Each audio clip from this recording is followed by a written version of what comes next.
Nice. Whoa. Did not want that, but okay.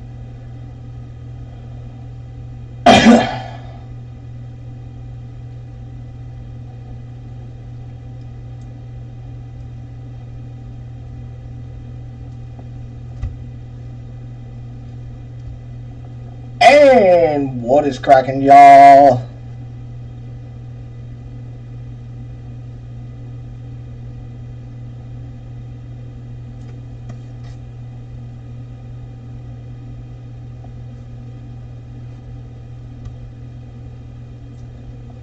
How the hell is everybody? Hope everybody's doing well. Just popped us in a lucky lipper.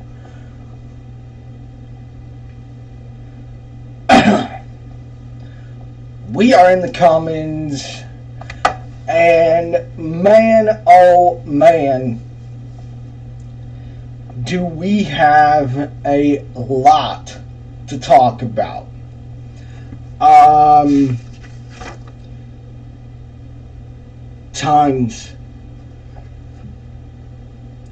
Tigers deadline.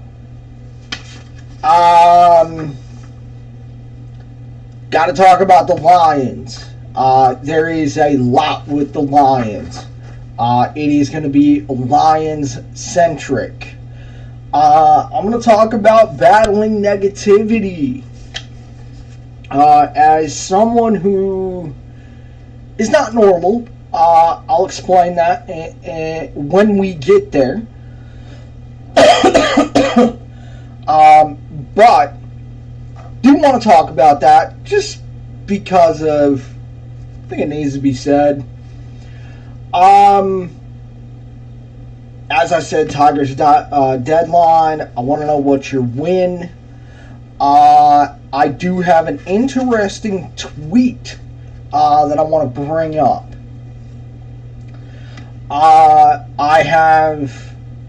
We just got tons and tons of Lions. We're going to get into a little bit of college. If you are a Michigan or OSU fan, you are going to be front and center. We're going to start with that because there are a couple of things here that I want to talk about. I have an update on Darren, and basically it is just going to be utilizing this platform. Look, I only have 8 subscribers. Thank you guys so much for that. I appreciate anybody who subscribes, likes, comments, any of you guys. I don't care if it's just one comment or just one like. I appreciate it either way. But I want to use my platform to talk about Darren, just because this needs to be said, and it needs to be brought up, and it needs to be talked about.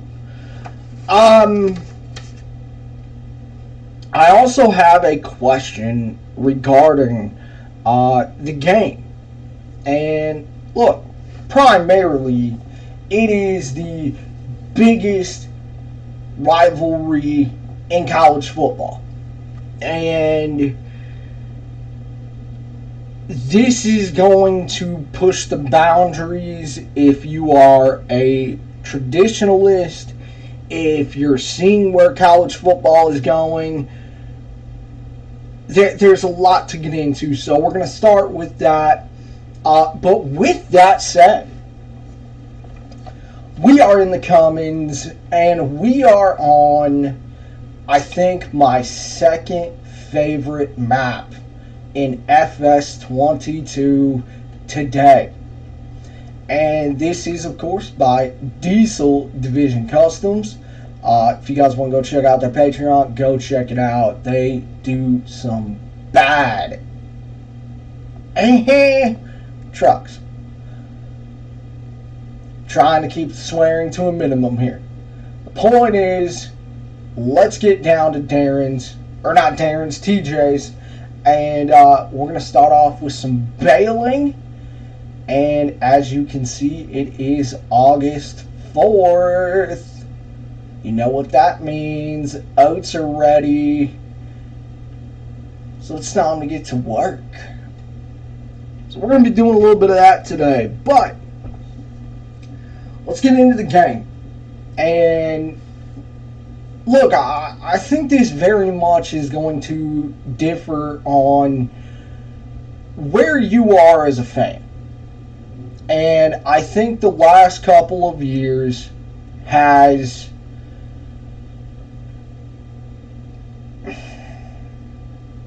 questioned, I think would be the right word, questioned or even tested your fandom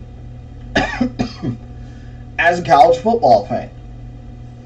And look, it hasn't changed any for me because, well, I have a different opinion than most. But here's the deal. As we roll on up to the farm, this comes by way of Tony Geardman on Twitter. And this was Jim Harbaugh's comment.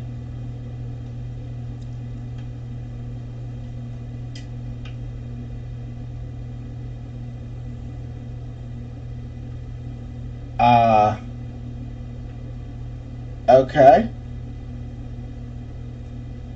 I don't know why that happened, but alright, cool. With that, we're going to hop up in the Magnum today. Yes, sir. Down here at TJ's. Got the cattle, got the silo, looking good. Dig it. Alright, anyway. As I was saying, this comes by way of Tony Geardman on Twitter. Quote, I don't have a particular opinion of when it should be played, close quote.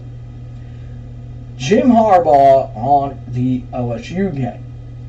Both Jim Harbaugh and Ryan Day seemed non-committed to saying a certain date for the Michigan-Ohio State game. So, look, I think this really comes down to where you are as a fan.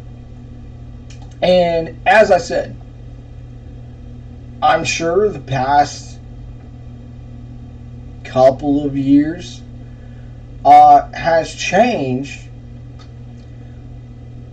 where you are as a fan regarding college football. As it should. Because times are changing and times are, at least in my opinion, evolving. And, well, there's a lot of people out there who would rather have greed than what is going on right now. The point is that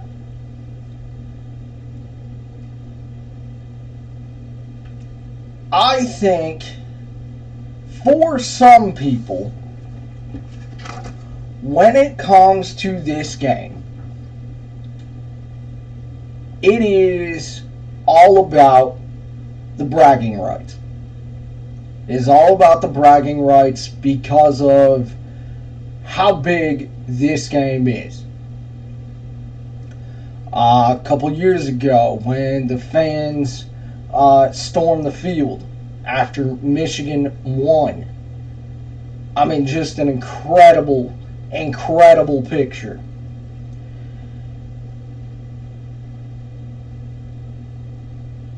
I think, and this is just my opinion, it is going to have to be a lot like last year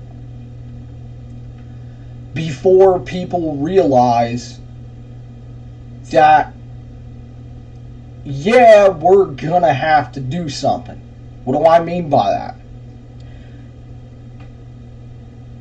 this is the question that I have. It's also an opinion, but let's have a discussion about it. Does it come down to the fact that with everything that has gone on in college football the past couple of years, does it come down to that we have to see the minimization of this game before we talk about change? I'm asking. Let alone on that, from a lot of the people that I talk to, that's really the sense that I get. They want to see back-to-back Michigan and Ohio State. I can't understand that. So what is the solution? And two, does it come down to the minimization of this game, that we have to see that first before we actually open up the conversation? It's funny because I'm now reading articles about how it's a loser mentality to have the convo about the game. And here's my thought.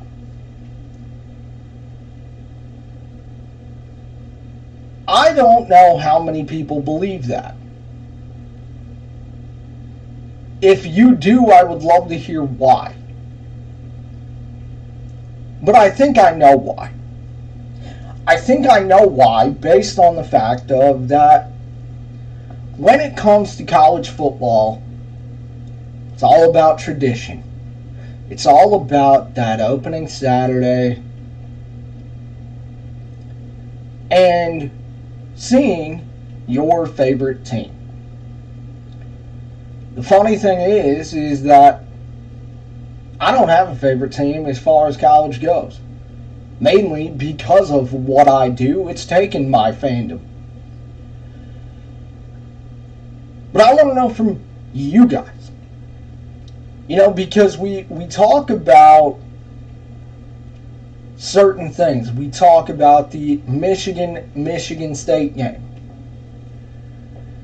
That here, if you talk about the fact of Michigan State, no matter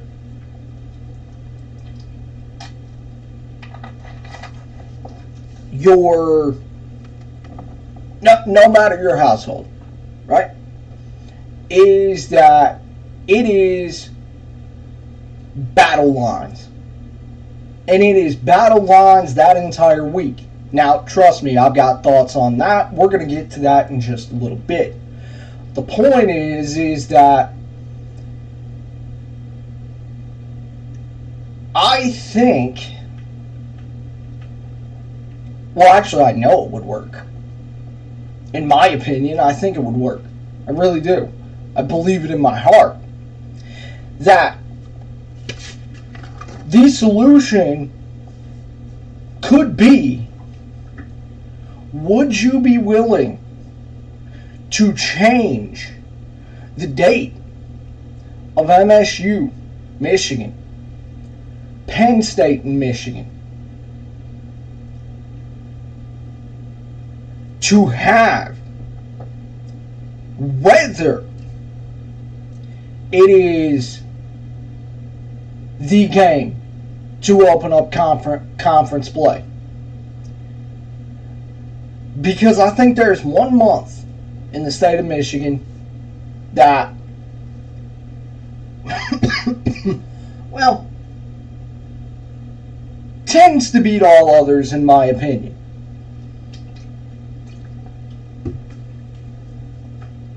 first week of October.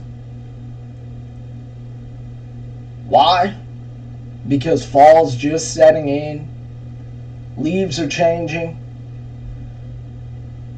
and there are people like myself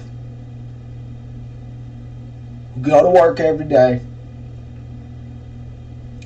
and well, we tend to look forward to our Saturdays, because on Saturdays we get the smoker out. As I said, the leaves are changing. There is a cool crisp in the air.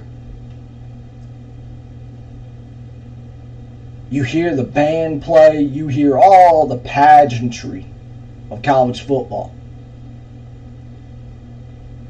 And you spend hours on the couch, just chilling, not stressing, don't have to work, don't have to listen to your boss. It's you and the people that you care about most.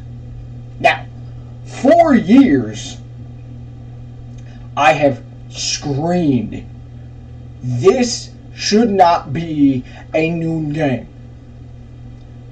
You know what it should be? 3:30 at the latest. Why? Because by the time the game is over with, by the time that last snap is played, you're playing under the lights.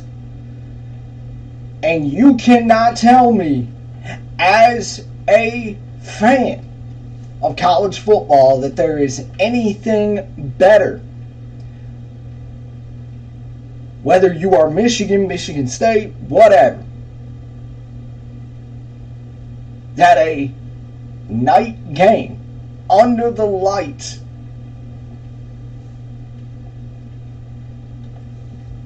is not worth it. It is by far and away, the best time of the year. My solution would be open up conference play with the game. Now, you would have to move Michigan, Michigan State. You would probably have to move Michigan, Penn State, depending on what the schedule looks like. Look, in today's era of college football, it really comes down to a 3-game season. Michigan is the king of that. Now, don't get me wrong, I love it. But my entire point is, you just can't beat it. Because you are with the people that mean the most to you. The colors of fall are there. You got the smoker out. You got family around you. And you get to watch your favorite team.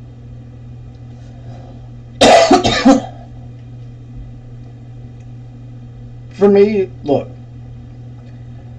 at some point, whether it is Michigan, whether it is Michigan State,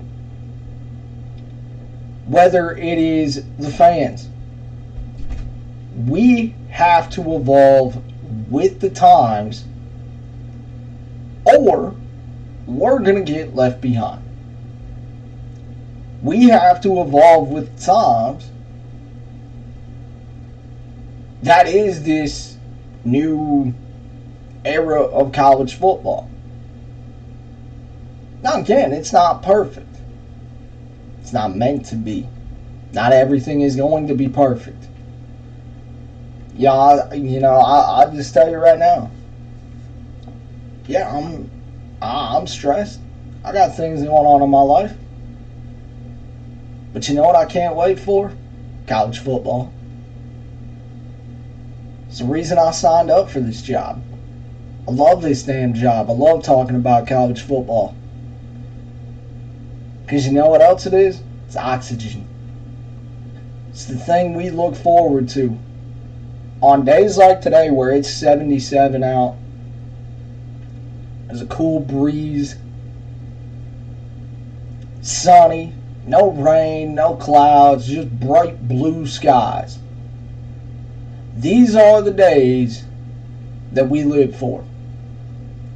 Because we know that we are in the very final week. And if you are anything like me, your availability is about to go down the toilet. But we are in the last, final steps of getting to football season. If this game is moved, I have no problem with it. Now, again, I do think it should be a 3:30 kick. I do. I believe in that. I've always believed in that. Always will, because it is the biggest game of the season. Always has been, always will be. For both of these teams. And no, I don't want to see this game minimized in any way, shape, or form. My house is divided. My house is divided because of Michigan, Michigan State, Penn State. Hell, we even got a SEC school in the family. But the entire point is that this rivalry is the best rivalry game. Period.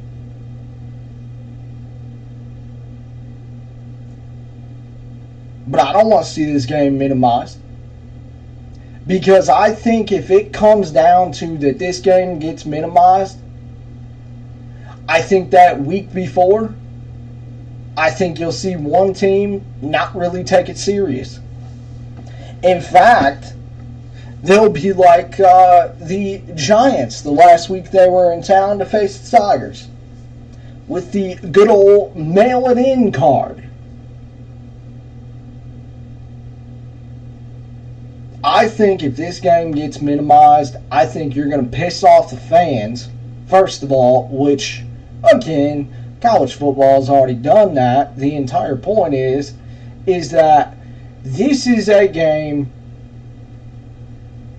where both states get up for it. You go through downtown where I live, you see maize and blue everywhere. It's the same way with Michigan State. You see it everywhere. Everybody's hyped up for the game. Of course, unless there is the typical person who plans a fall wedding. Oh, trust me, we're going to get to that as well because your boy got invited. Your boy ain't going either. Oopsies. We'll get to it. The point is, I want to hear a temp check.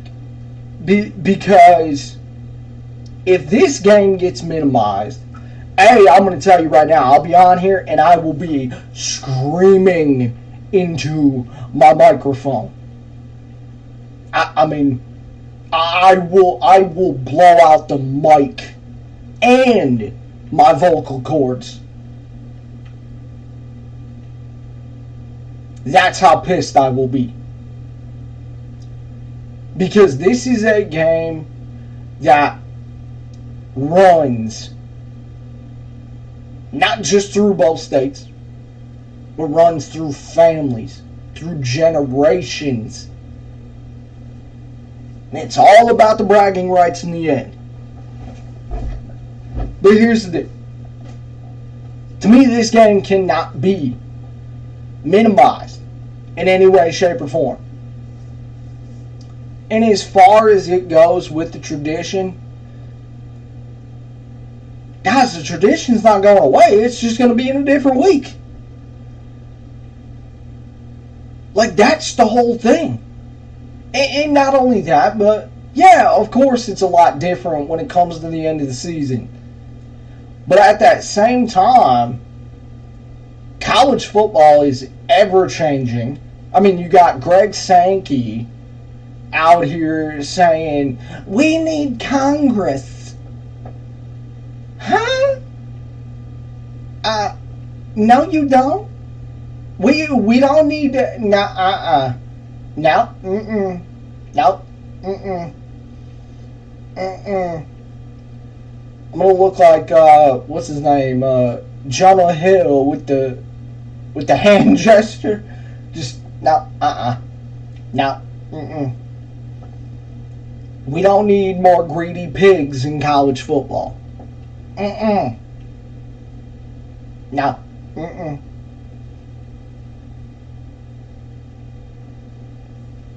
But look, it can't be minimized in any way, shape, or form.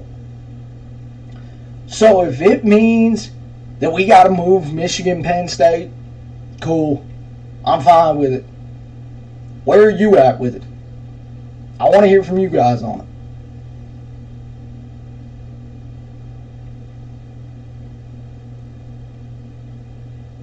And not only that, but then next year, we got USC and UCLA coming in.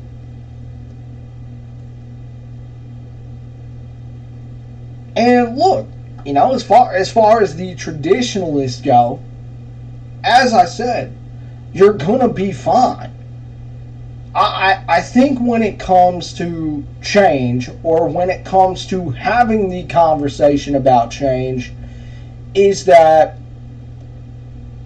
it's hard to get used to at first. And I'll use a personal experience here. For a very long time, this was about 5 years ago, and this actually leads into a topic I'm going to do in a little while. I suffered a traumatic brain injury, and I had high anxiety. I mean, just it was out of control.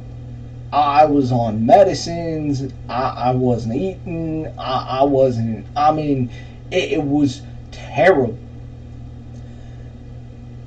And for a very short time, I ended up getting very, very sick. And I couldn't go to the gym. And I really was not taking care of myself in the least. And at first, I couldn't get used to it. Because I didn't want to leave my bedroom. Like, that's how bad my anxiety was. And I began to disassociate from people. I lost friends, I lost family. And I didn't want any part of it. And that was a very, very tough time in my life. And at that same time, I didn't like change. So I think it's human nature that we can't really accept change at first. But I think you keep it, you meet in the middle, and you keep it at a fact of it's still in conference play. You start you start conference play with it. And honestly, like, to me, that has so many, just so many positives to it that I can't even begin to explain it. I think the fans would be more engaged. I think at a minimum, I mean, you're talking, go back to the game in the snow. You had people in standing room only. And at the end of the day, as much as these traditionalists don't want to admit it,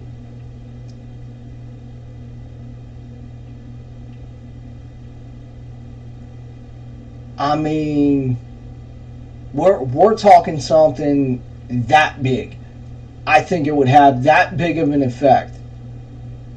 The first week of October, you're not in a snowstorm like it was. I think it was 2020 or 2021. I don't remember the exact year. The point is is that you're not stuck in the snow, you're not bundled up, you still get to see the colors of fall, and it's just like there's so many positives that could come out of this. I think the fans would be more engaged. I mean, tailgating, forget about it. I think tailgating would go through the freaking roof. Roof, people. And I think, to an extent, as silly as this is going to sound, I think the passion quotient of it would be in that, would honestly rise by like 10. Because imagine this for an example. Imagine that we're going into the summer, right? We're going into the summer of 2024. And we get the announcement, right, of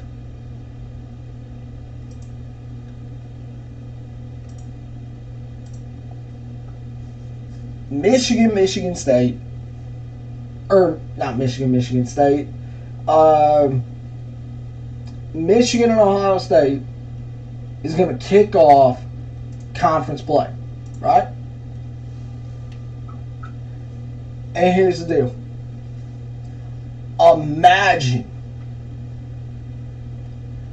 Imagine the idea of having that game circled all summer, knowing you are going to kick off conference play with Ohio State. Could you imagine the ish talk that is going to be happening all summer?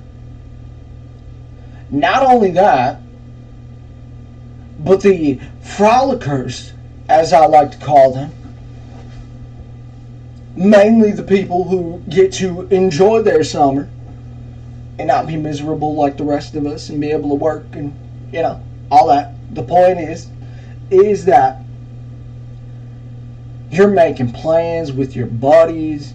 Hell, you might even be like me, and you might be making plans to see and just spend a Saturday with your mother. Your mother. To watch Michigan and Ohio State. Hashtag call your mother.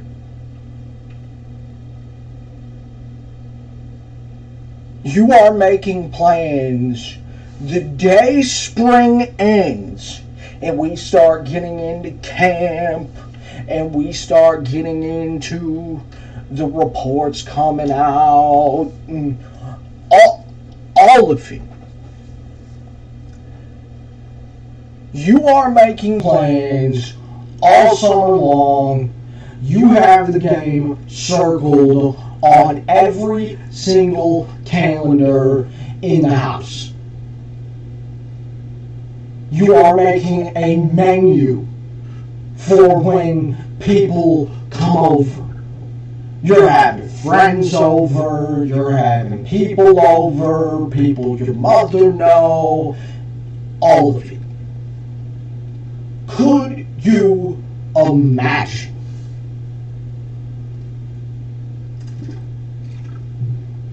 how spicy that would be? Spicy that would be. The idea that you're going to have people flying in. Honestly, I'm just preaching to the people.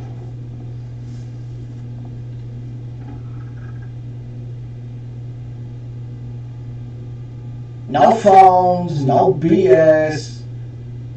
You've already put in the time. If you're anything like my family, I mean, we have got shopping lists, plural, ready to go. We have already sent emails and text messages for this game. To have the family over, have some friends over, little bit of cooking out, a little bit of fall. House is all decorated, ready to go. Dogs are running around the yard. Like, man,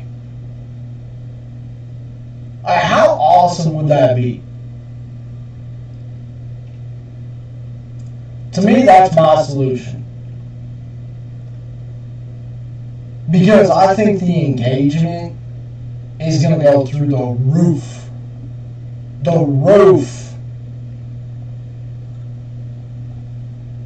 Also,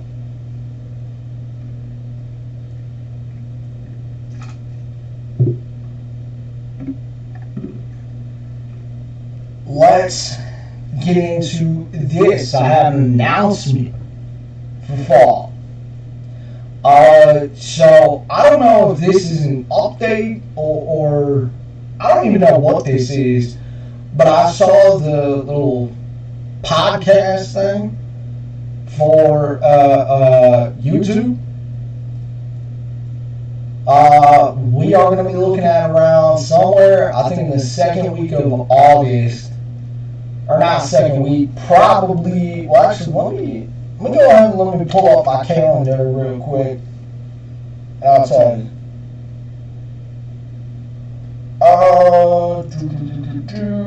Here we go. Let's go.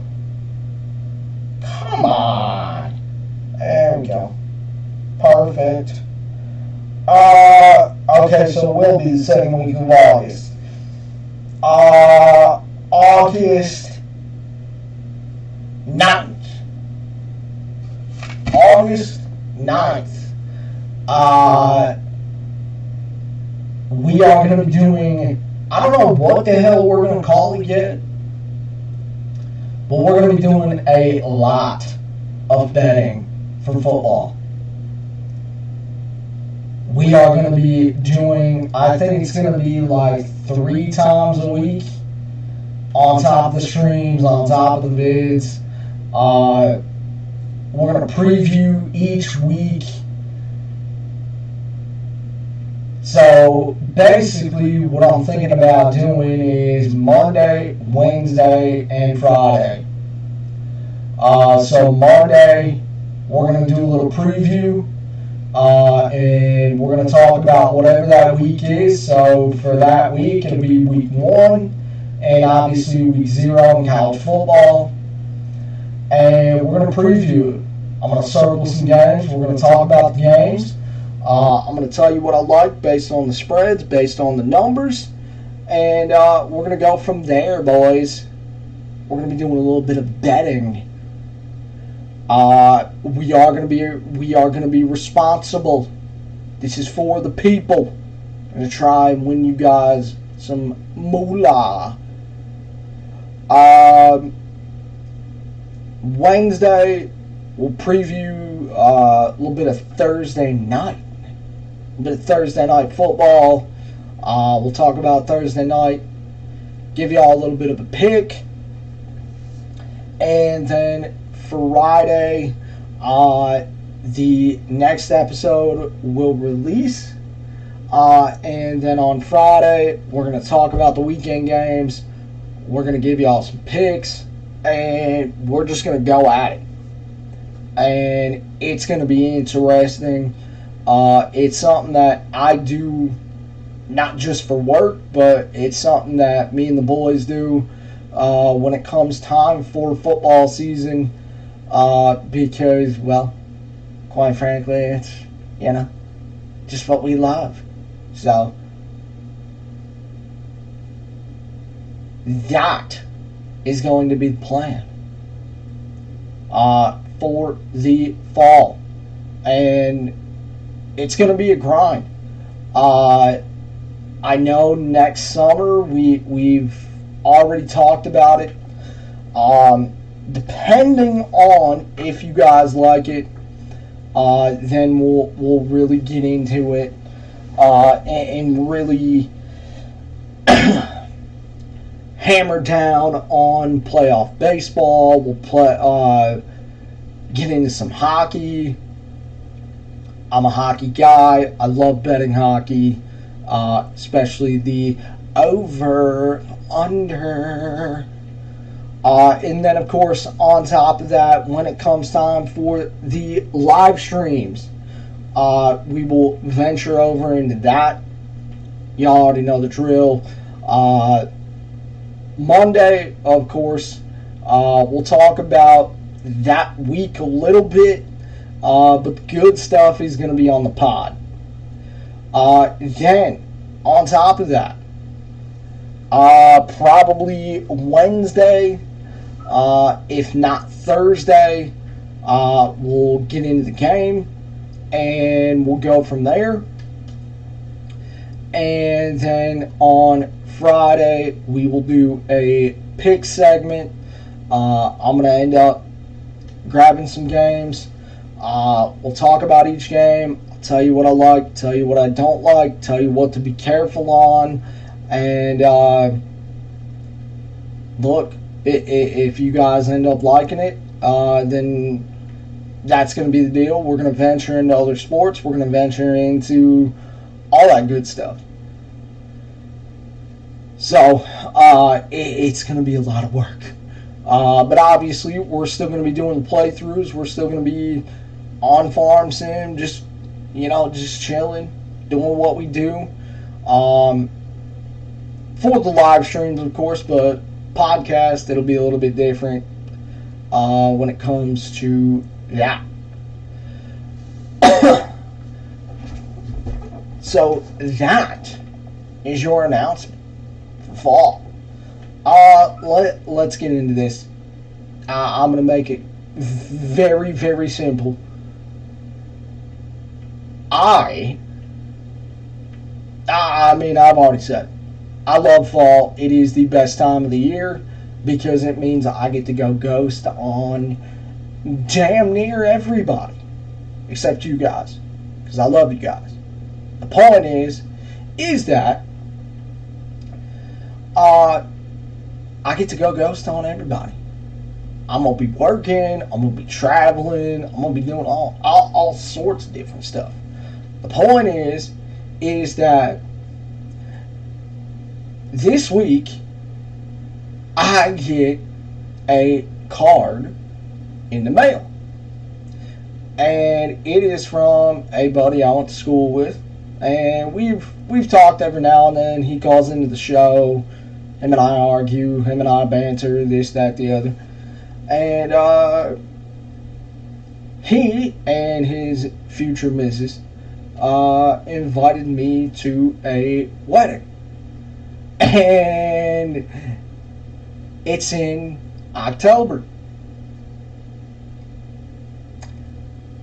I did not respond. Anyone who knows me knows what I do and knows that when it comes time for football season, I take no time off. I grind it out from damn near August until March, because that's when my availability goes down the toilet.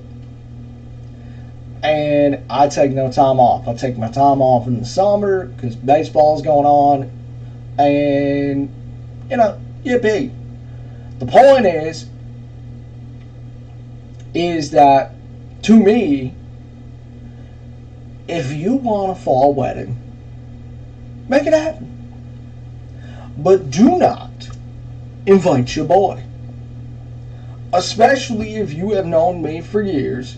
You know what I do. You know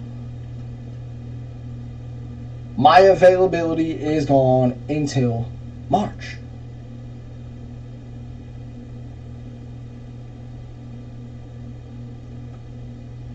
Like, period. Like, I'm not trying to be mean. I'm just saying that for me, I do not like fall weddings. I don't. Specifically because of what I do, and because a lot of the times I just don't have the time. So it's great.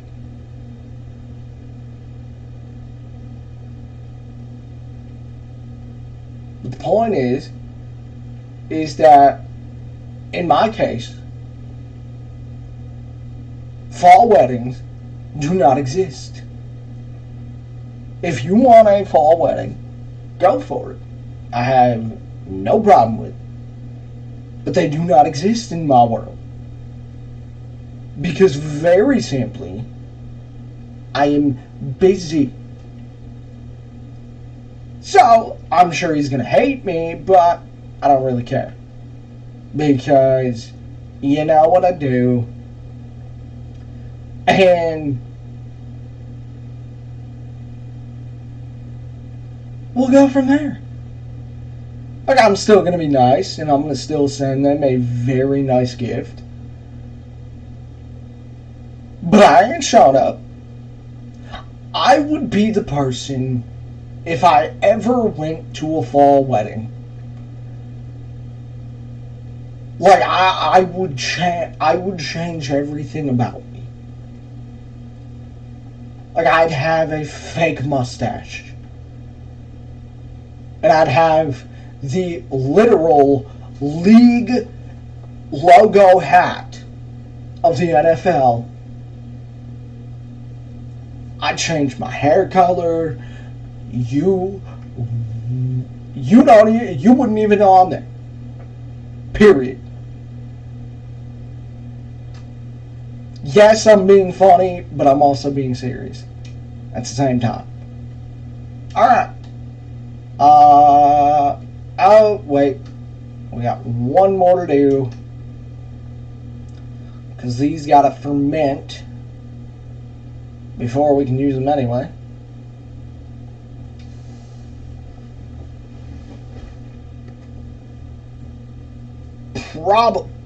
Excuse me. Probably will not get to the hay today. No biggie. We can do it next stream, video, whatever it may be. With that, some interesting things out of Saturday's camp. First of all, Taylor Lewan tweeted out that his airplane ticket, and I don't remember, did I post that or not?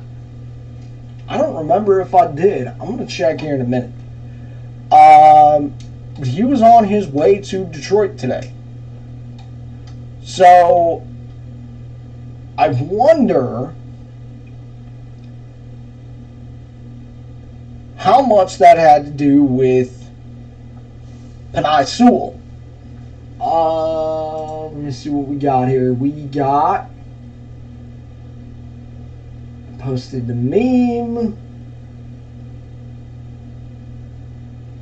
Okay, so no, I didn't post about it. Son of a bitch. Damn it. But I did post 9 hours ago.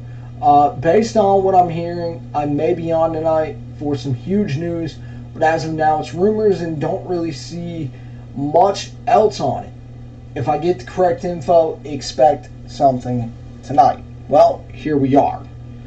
Apparently, Penei Sewell did not practice yesterday. Well, we know the reason why. And it's something to keep an eye out for. Penei Sewell is in concussion protocol. And look, a lot of times when this news comes out, you're not going to see me live on it. I am not going to report on anything unless I have the correct info. Because as I said before, and you will hear me say it 100 times more, thousands of times more. When news breaks, I am not going to get right on it based on I triple and quadruple check the information. And what's funny, or what's ironic, is that a lot of people did not report on this until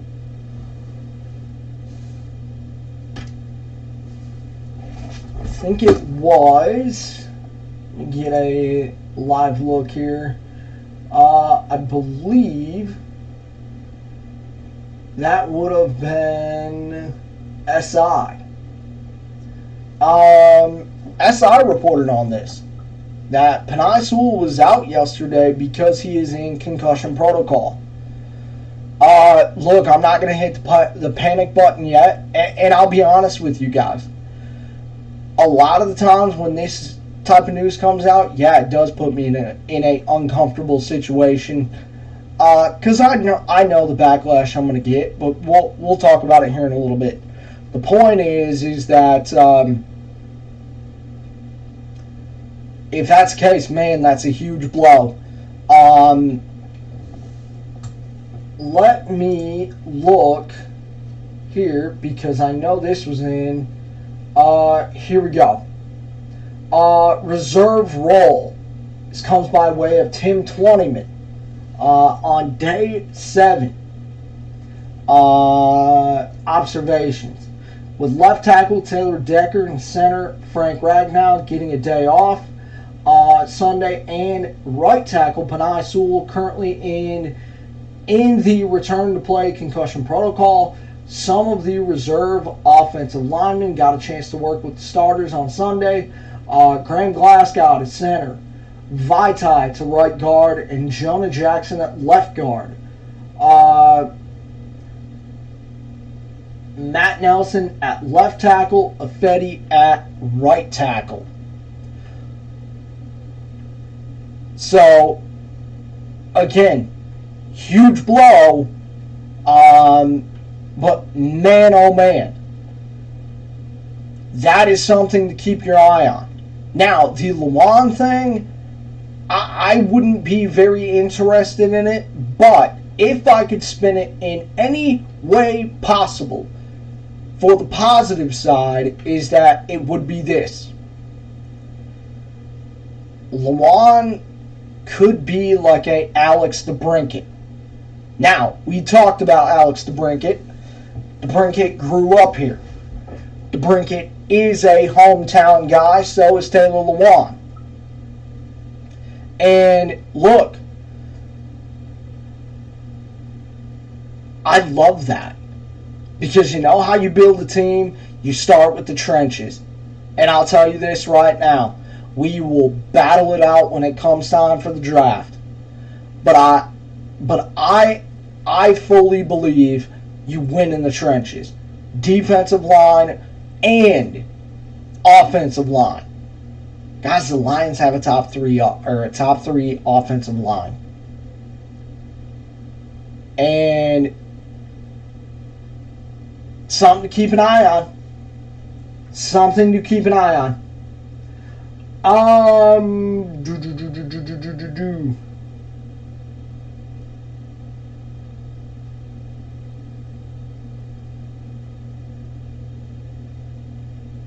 Interesting. Let me read this. Safety options. This comes by way of Tim Twentyman. The addition of veteran defensive back C.J. Gardner-Johnson has given the Lions defensive coordinator Aaron Glenn some versatility in the packages he can run in the back end of the defense. We shouldn't forget that Gardner-Johnson played over 400 snaps at free safety for the Eagles last season. We've already started to see a pass down package where Gardner and Kirby are play safety, which allows Glenn to get rookie Brian Branch into the nickel corner role. It's something to keep an eye on with how creative they can be with Gardner Johnson and his versatility. That's a hell of a package. Boy, I'd love to see that week one. Wouldn't you guys? Jesus. Whew. Plus, not only that, we saw Brian Branch knock down a ball the other day. Interesting. Also, let's get into this. Again, Lion-centric. I do understand that it is camp. It's practice. I understand. But guys, we do have to talk about it. And as far as it goes, yeah, I have a standard for myself and I have a standard for this page. We don't just sit back and let news roll out. We don't do that. When it comes time to work, it's time to work. Put the headphones in and go to fucking work. Period. That's how it is. And very, very simply, that is what's going to happen. What else do we got here? Stretching out. Wide receivers did a drill today that required them to take 2 steps forward with an elastic band around their waist, then backpedal slowly while keeping the tension in the band. Comes from Mike O'Hara.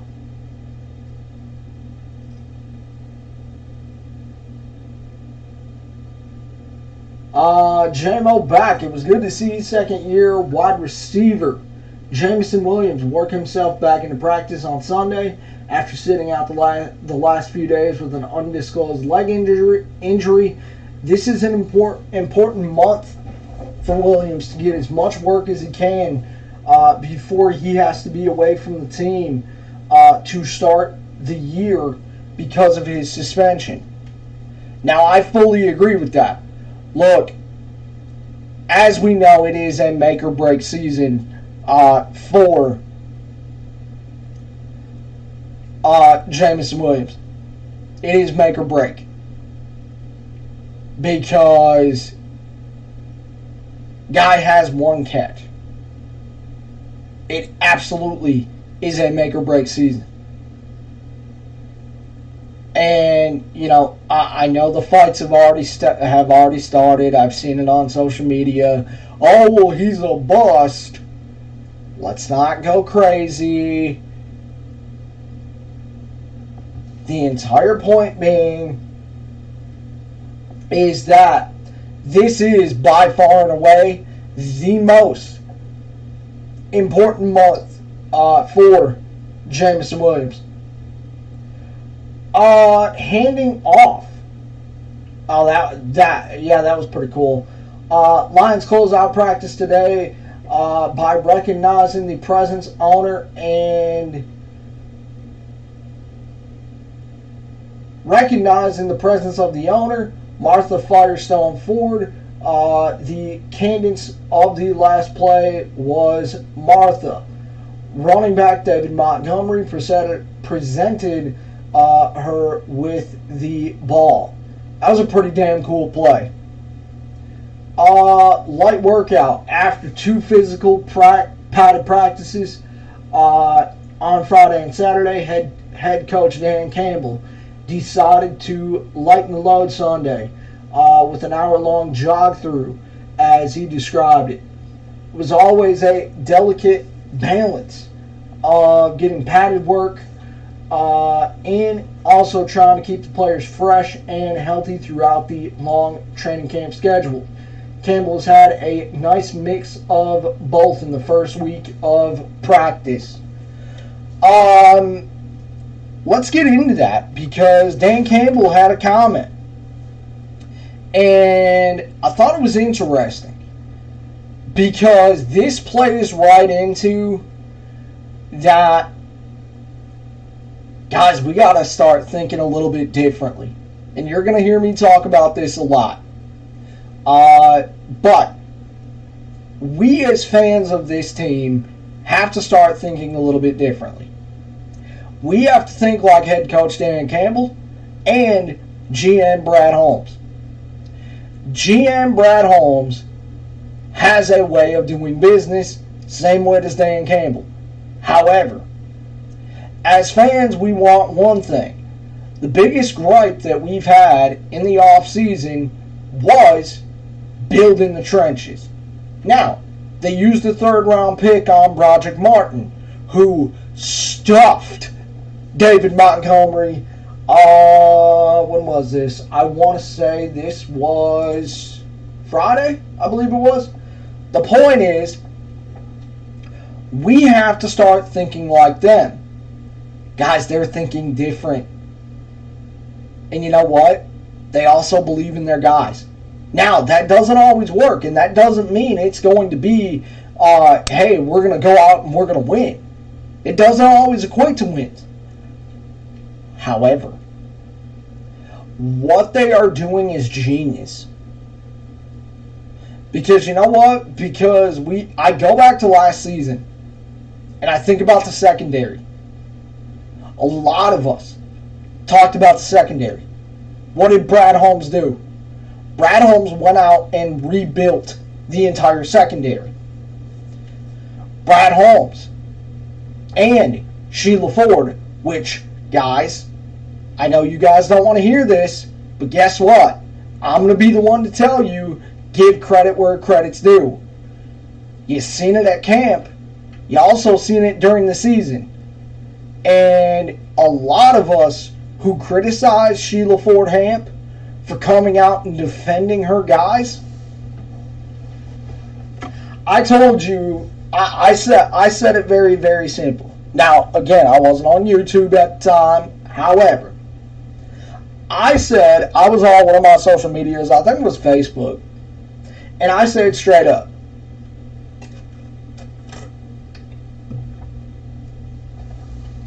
that the next 3 games are going to decide Dan Campbell's future. That very moment, Sheila Ford Hamp came out, Sheila Hamp came out and defended her guys. Brad Holmes and Dan Campbell. Guys, give credit where credit's due. And as far as it goes, look at what happened at camp. Not just because of because Martha was there. That's great. However, the Sheila chance,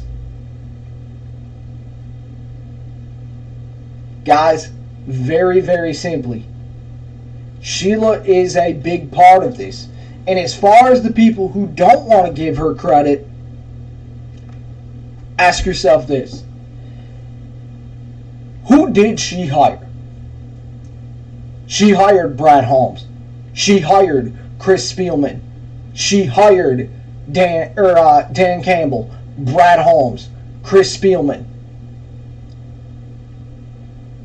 You're going to hear me say it a lot, but give credit where credit's due. On top of that, back to the conversation.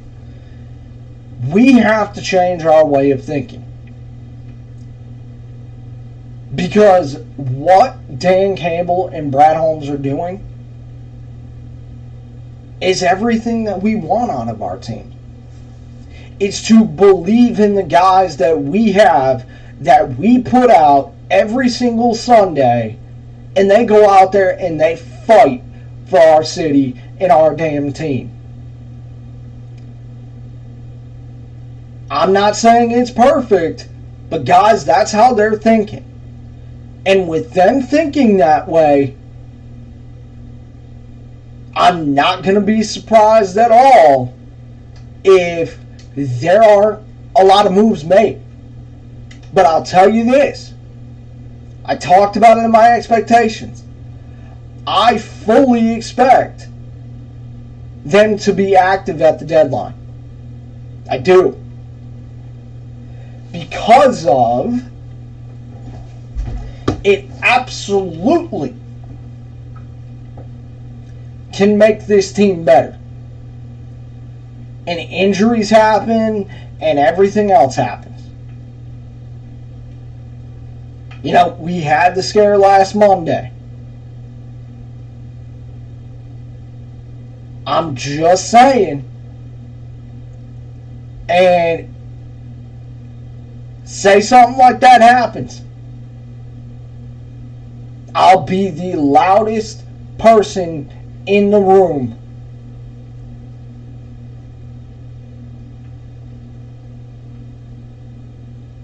To say, be active.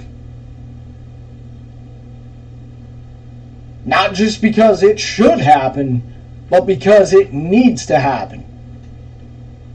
And again, knock on wood that it doesn't happen, but at that same time, you gotta be ready for it. Alright. Let's get after these damn oats.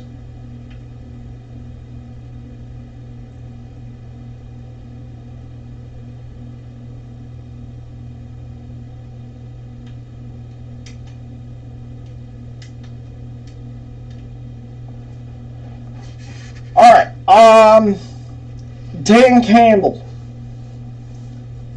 with a quotable. Up front, we have enough. Do your job. Now, I don't have the full quote, but I wrote down what I thought was interesting. And when I do a full reveal and, you know, set up and all that, I'll talk about the notebook that I have, because not only that, but if you guys watch me on my social medias, you'll see it out of the corner of the camera. You'll see it because of the fact of that this is my work notebook. I am in this thing, 24/7.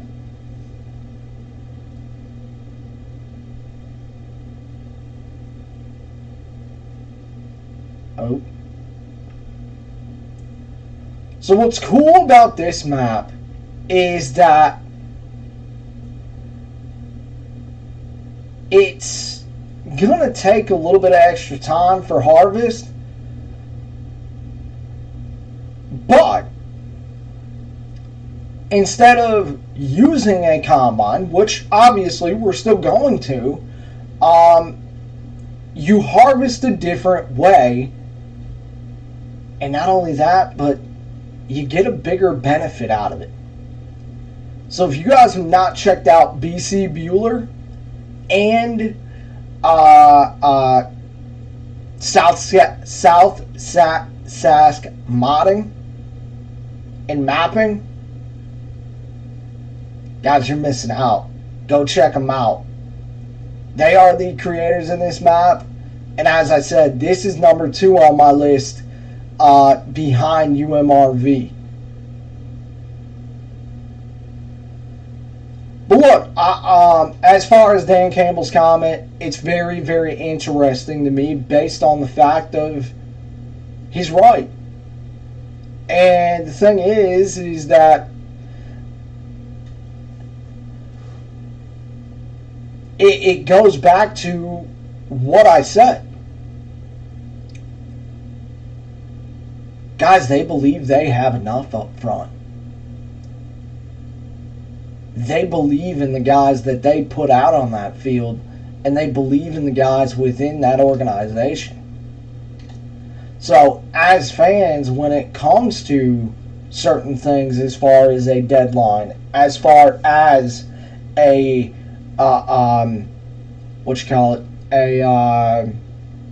draft, we have to think differently. And we have to think differently based on the fact of that we have to think a lot like them and not a lot about what we want. Because a lot of the times what we want doesn't truly happen. Now, Gardner Johnson is probably the biggest outlier of that. But as far as it goes, look, I think the biggest thing is that a lot of the times the things that we want doesn't tend to happen.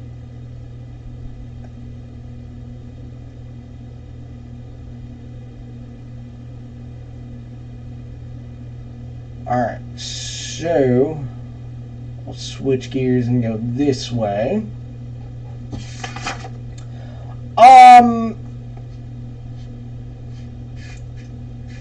But let's get into this, because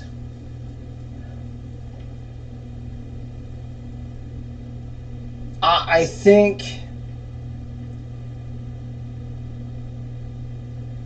well, not only that, but I don't even know how this came up. Well, actually, I do. It's Herbert's contract, and we know that Joe Burrow's, even though he's hurt right now, it's going to be dropping any day. The point is that very, very simply,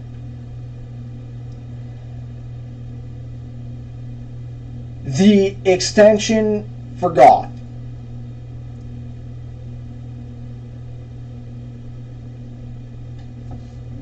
In this time frame, right here, right now, here is where I stand on it. And look, no matter what, the media is going to do what they want to do, and they're going to create the storylines that they want. And they're going to talk about it, and they're going to ask silly little questions and do all of those things. And the thing is that here's the deal, okay? When it comes to this season, it is, and I think it's your biggest headline. I think it is your biggest headline of this season. Period, amen, hallelujah. It is a make or break season for Jared Goff. How in HELL can I say that? I say that because of, if Jared Goff plays well, guess what? He's going to be your franchise quarterback, whether you like it or not. On top of that, if he doesn't play well, if he does not play well, then he's going to be put into a cannon, and, well, we know the rest. He's going to be, sent to the sun. The point is that, look, this team would have to have a significant amount of injuries. On top of that, they would also have to have a disastrous season. Meaning, the expectations that we have for this team would not be met.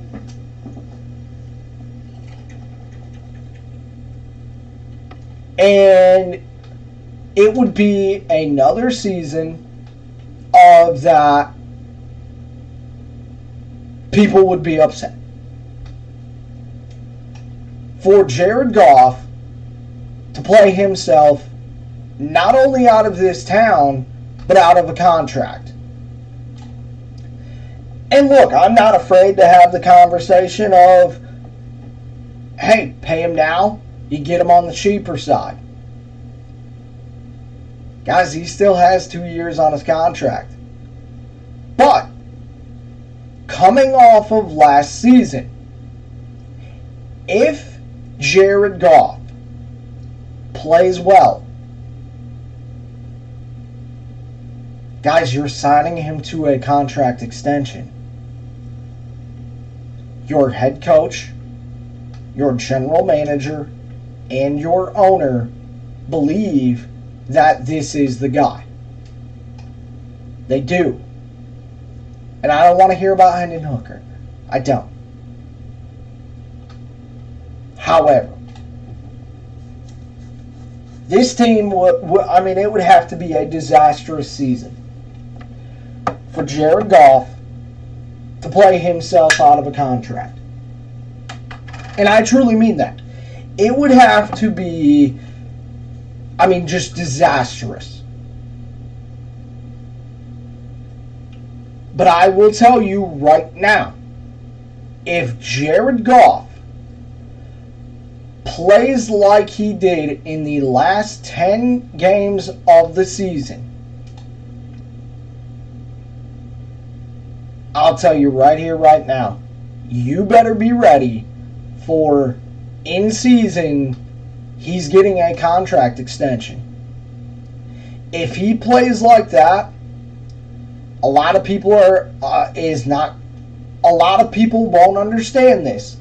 However, but the pressure on the organization, the pressure from fans, the pressure from the agent, and the player themselves is going to be too much. And at the very least, I would expect possibly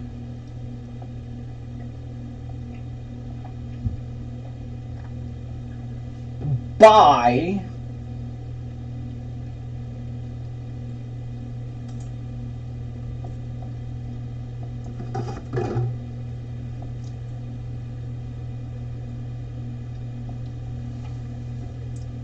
honestly, I would say I think you're looking at the bye week.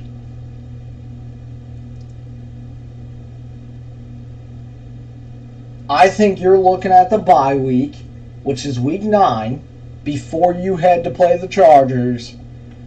I'm thinking week 9 is, if you have command of this division by week 9, if you are in first place and Jared Goff is playing at that level that we believe he is going to play at, guys, the conversation of considering extending Jared Goff is null and void. And as far as you can have the conversation, but guys, we're in the waiting phase right now. Now, what do I mean by that? We have to wait for the season to play out. We have to wait and see really what the first 9 weeks is going to look like. Because if Jared Goff is playing like he did the last 10 games of the season, guys, this conversation is null and void. The pressure from the agent, the pressure from the player itself, as much as he doesn't want to do it in season. Whoa. Why do we have green? Oh no. Oh no. That's not good. Oh no. We have green in the middle of this field. Fudge. But if Jared Goff is playing like he did the last 10 games of the season, guys, we're not going to have a choice. And I'll tell you right now, we're going to be on here, we're going to be talking about it.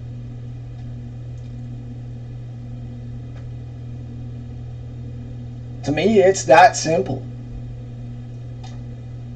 It would have to be a disastrous season,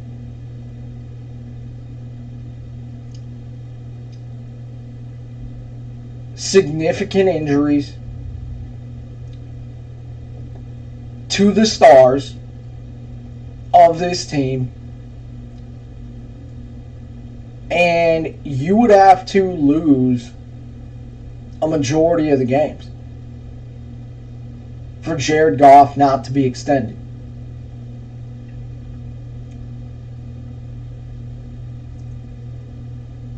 So, as of right now, where I stand on it, guys, we're in the waiting phase. And I'm fine from it. I'm not going to run from the conversation.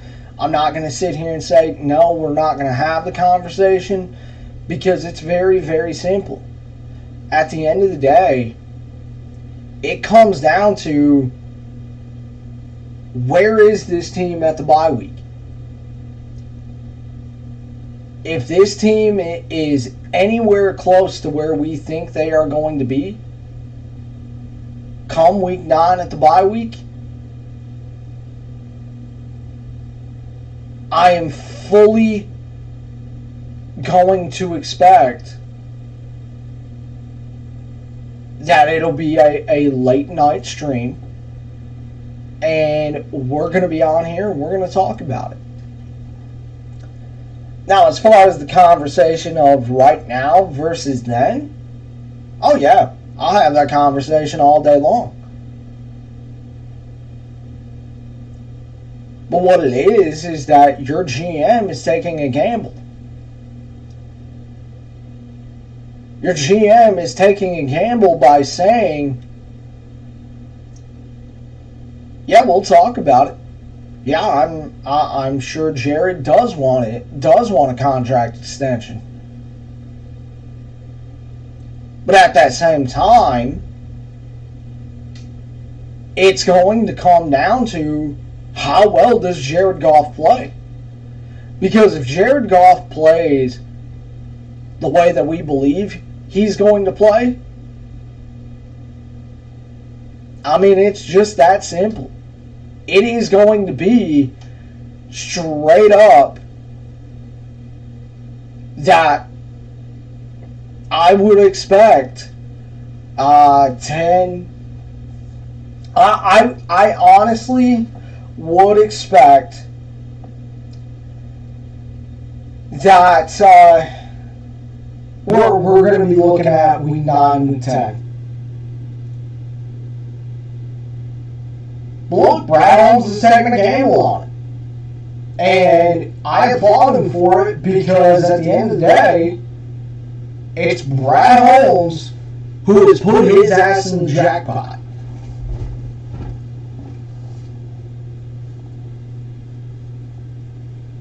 And it's low risk, high reward. Because I can see it from a mile away.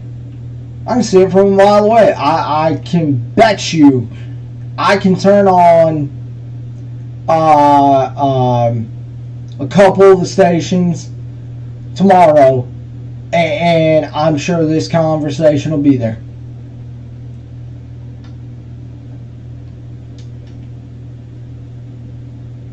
And that's really all it's going to come down to. But we're in the waiting phase. We have to see how the first half of the season is going to play out.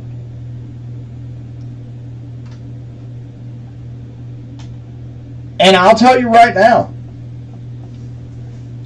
if the goal is met, that the majority of us believe that this team is going to make the playoffs, or is going to win the division and win a home playoff game,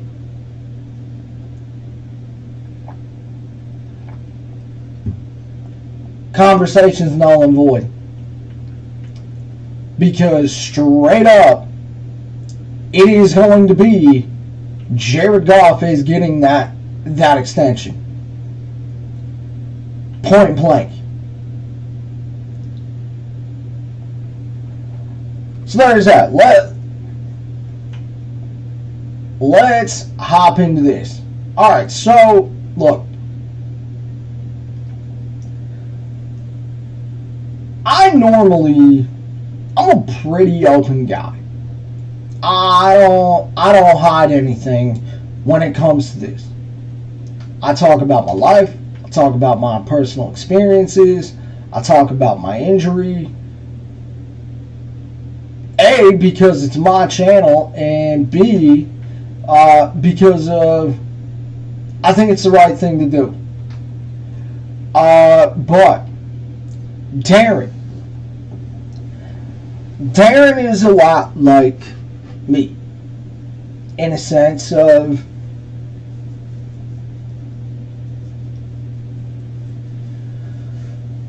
we're both pretty quiet. Like, let's just say you guys are in a room with me, and we're just talking, right? I'm gonna be pretty open.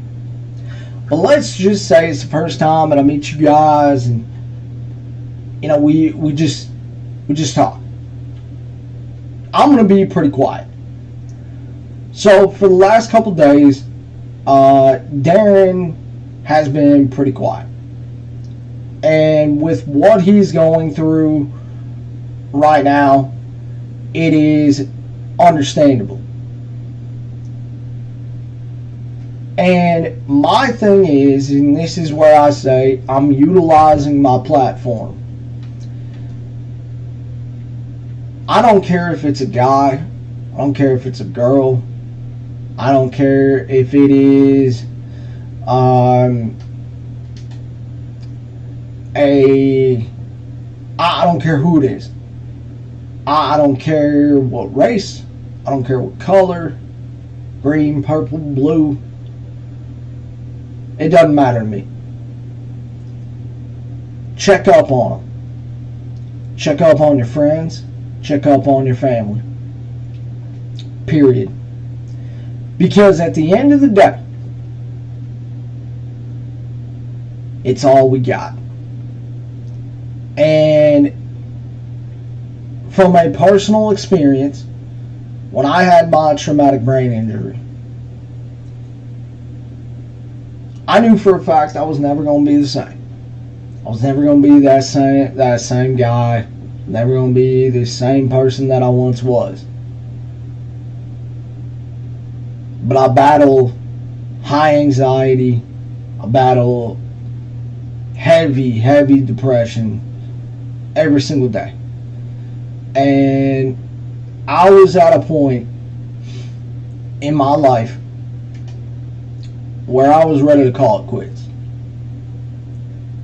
And I don't, this ain't to get emotional or anything about that. It's about utilizing my platform so others speak up. Because we should be able to speak up.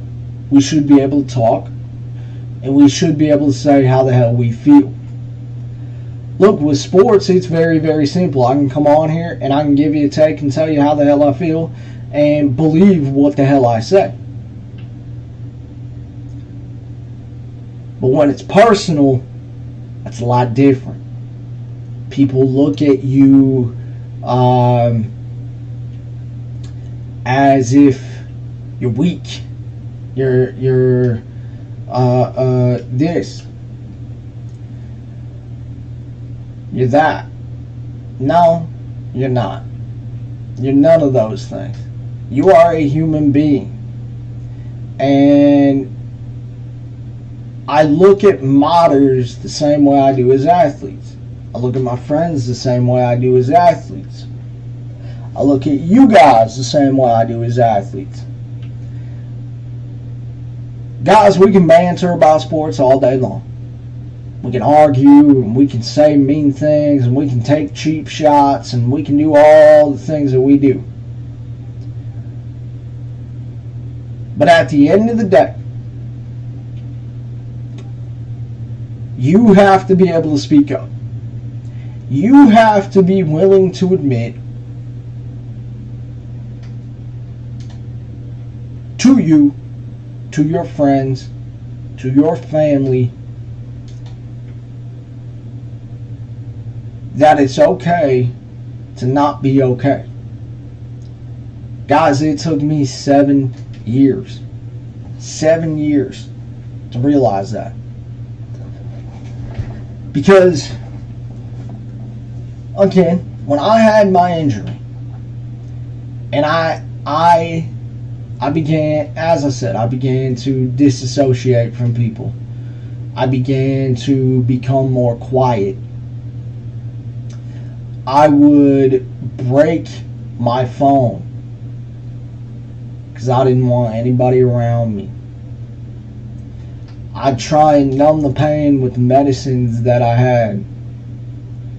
And I felt like at that time in my life, all I had was me.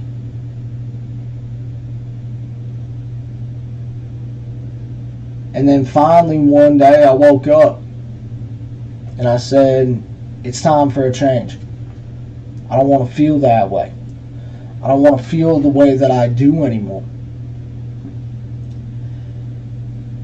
And no matter if it's depression, anxiety, what Darren's going through with his child, no matter what it is, we have to realize ourselves that it's okay not to be okay. But at that very, very same moment, we also have to realize that we have to be brave enough to speak up. Because at that very moment, when we are able to speak up, and we are able to talk about the things that we talk about, and we are able to open up to the people that we feel comfortable with, it can be a very, very beautiful thing in this life. Because there is a saying in this life that, to me, has a lot of validity to it. You can know somebody for years. And you know what's crazy? They can still do you wrong. But the very person who you just met a few days ago, what's crazier is that that person doesn't even know your whole story. But that person, in essence, is rooting for you harder than the person who you have known for years. And that comment, or that quote, has always stuck with me. And the thing is that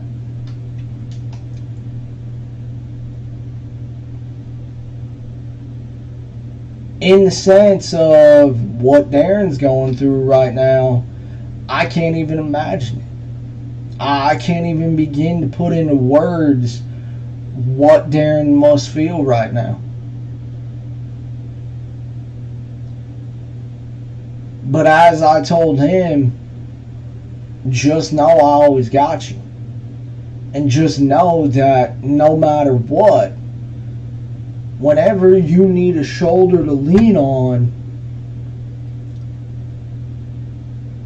I don't care what time it is, I don't care what month it is, rain, sleet, 100 foot of snow, whatever it may be, just know I'm always going to be there. I'm always going to be a friend. I don't care if we are on the worst speaking terms.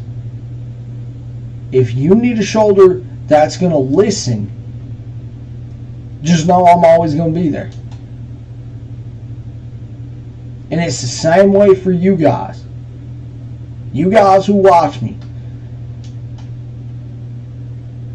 If you guys need a friend, shoot me a message. Period. Because I'd rather get the message from you saying that you need a talk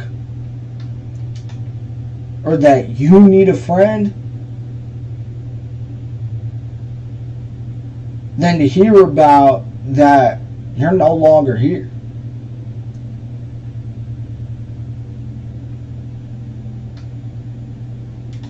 Look, at the end of the day, if you need medicines, that's okay.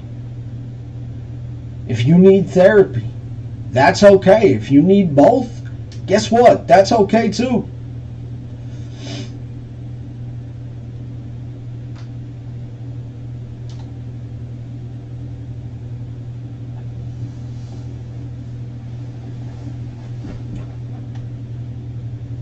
But my thing has always been and always will be. And I remember reading this quote the night that I was in my bedroom and I laid in bed with a pistol and I was ready to call it quits. And I remember reading that God gives His strongest soldiers the toughest battles. Each and every one of us, no matter how much, no matter if we want to talk about it or not, we have all been through something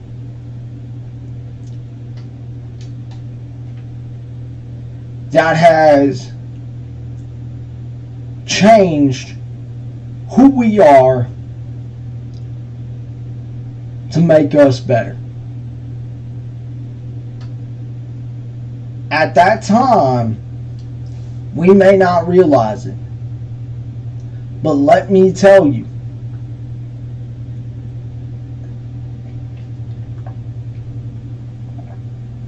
it's meant for the better. No matter what we have to go through. And I truly mean that. So the moral of the story is it is okay to not be okay. But you have to find within your heart the bravery and the courage to speak up.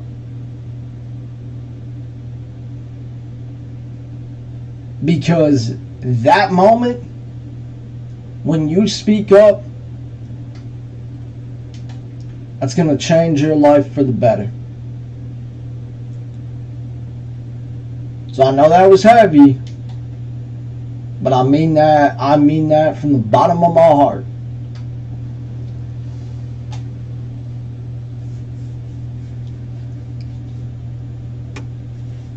Anytime that you guys need to talk, anytime that Darren needs to talk, TJ needs to talk, Doug needs to talk, straight up,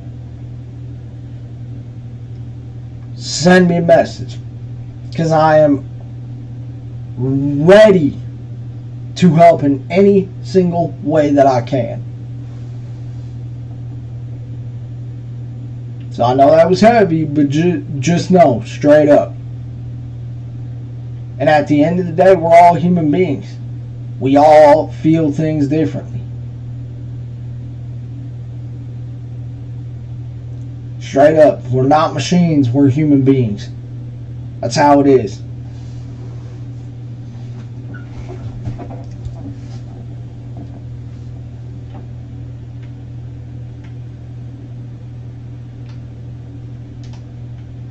So we'll let that sink in for a few while we get some passes here.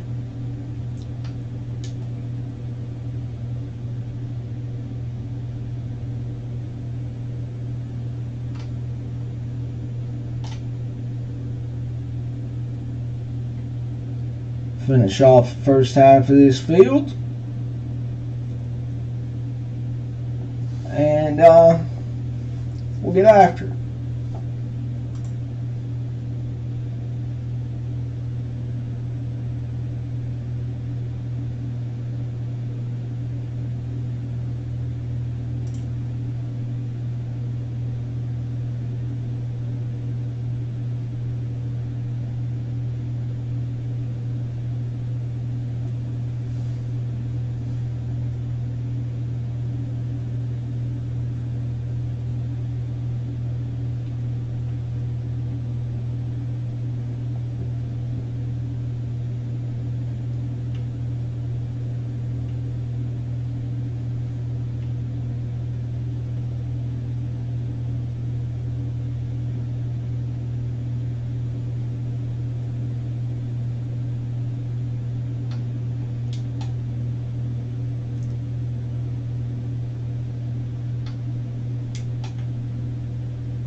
let's check on that, because if so, then that's...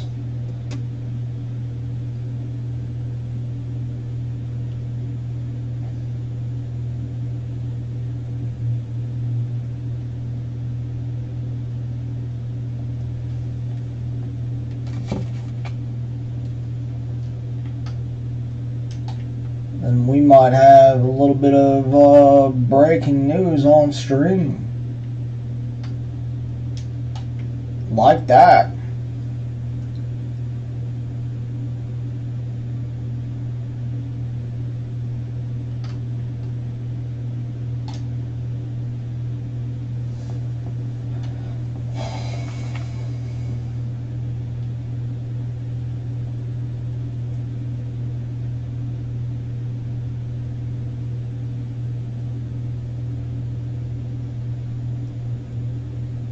Yeah, that appears so.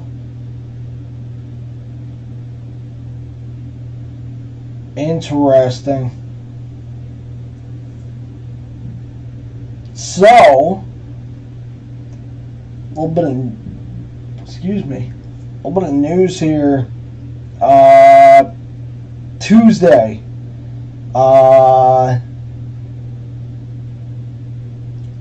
Eduardo Rodriguez was supposed to start. Looks like he's been scratched.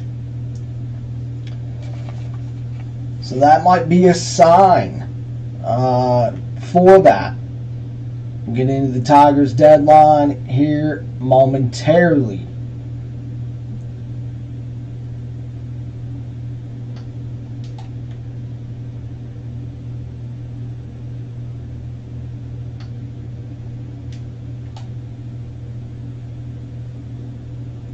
I have no idea if you're watching or not, TJ, but appreciate you sending me that.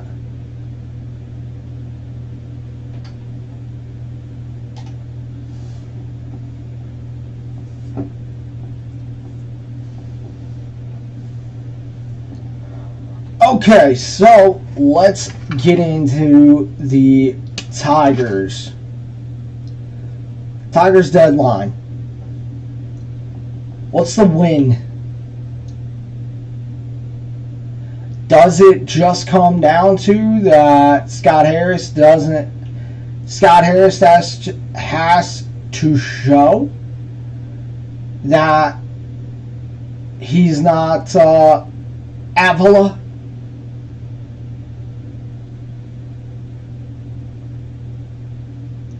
For you, or is there a little bit more there?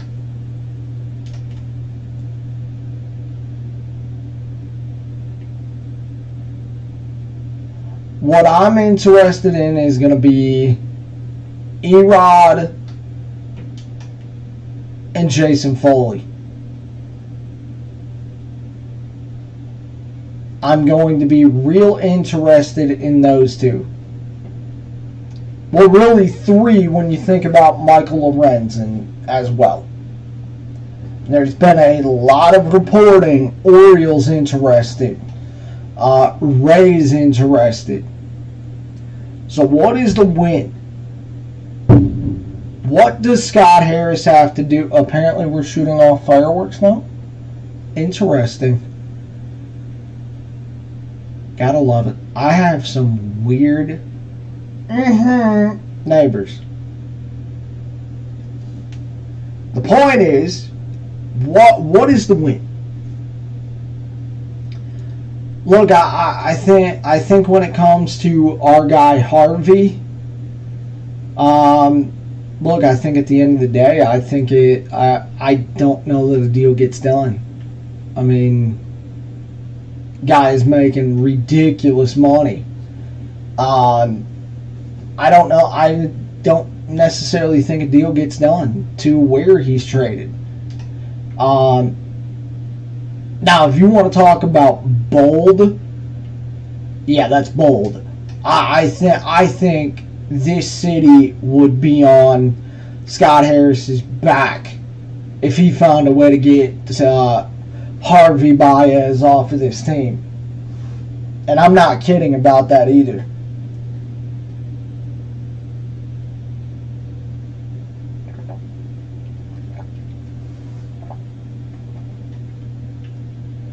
But I don't see a way.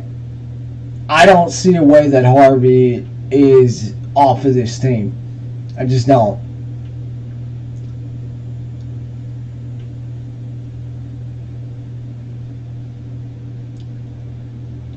Plus, by the way, I wasn't even going to bring this up, but I'm going to bring it up anyway. So, when it comes time, I don't know how I'm going to do it, but I'm going to find a way to do it.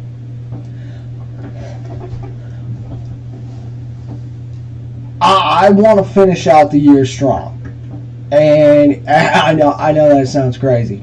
The point is that I want to finish out this year strong, with this being the first year that I'm on here.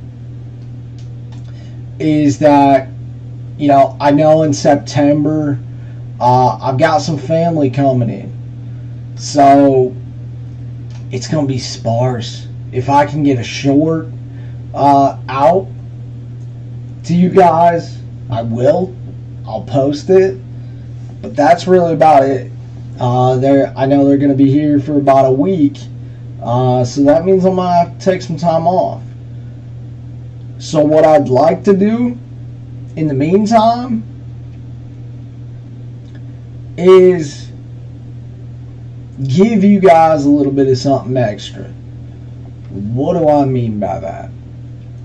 What I mean by that is straight up a week. Straight up. It would be 5 days. Straight up. Back to back to back to back to back of straight up live streams.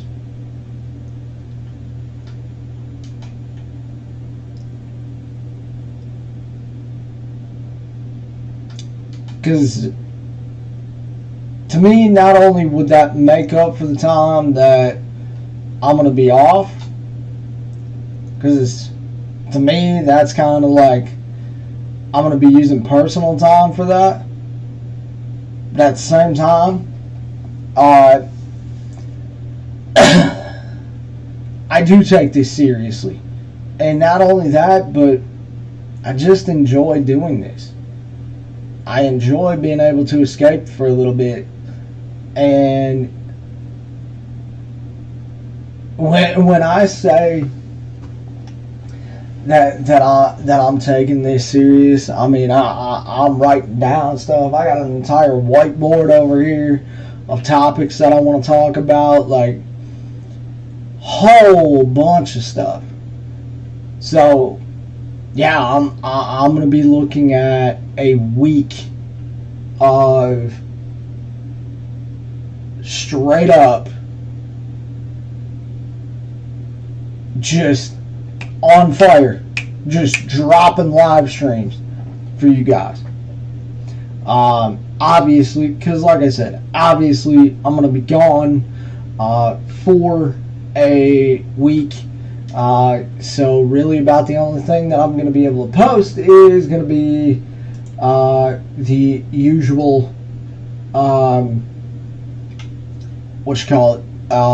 shorts, and that's about it. So yeah, I'm fully planning on making up that time. I don't necessarily know when it's going to be, but I would like to think that it might be before September. So that's I'm gonna find a way to work it out. That's the whole moral of the story. So, but no, yeah, I'm gonna try for straight up 5 days and just go at it. So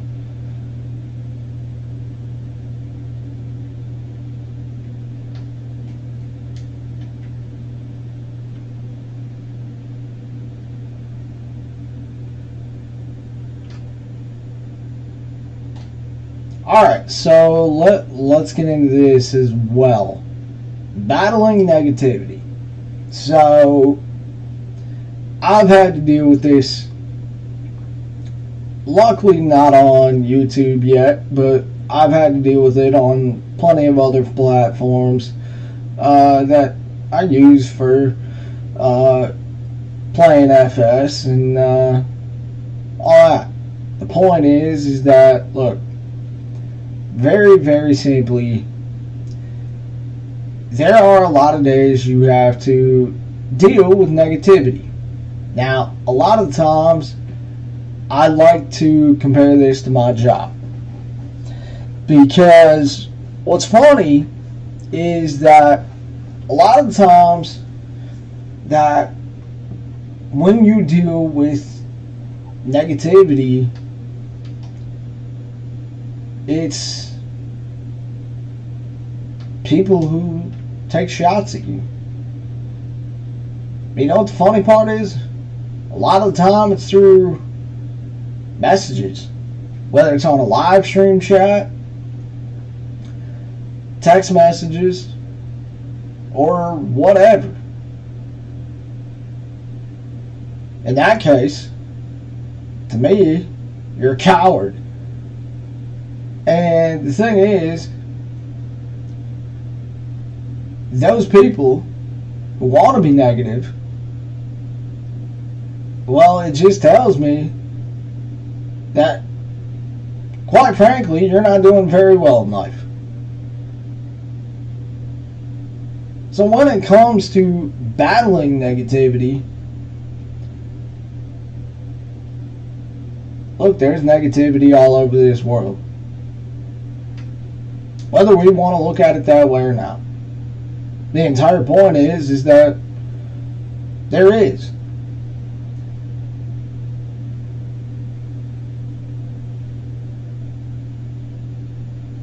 My advice, don't let them get to you.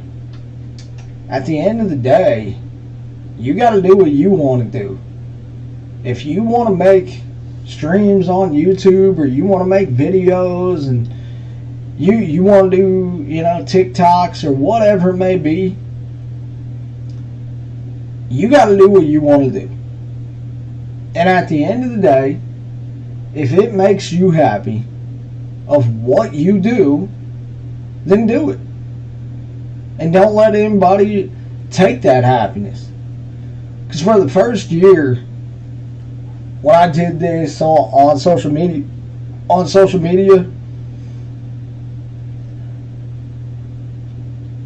I mean, it was tough. Because I let that shit eat me up. I had people telling me to take my life and all this shit, and it's like, huh? And I just look back at it now and I'm like, so wait, let me get this straight. You come on to my live stream and your only comment is, you should really just take your life, you suck. Oh, okay. Right, because I'm going to listen to somebody who has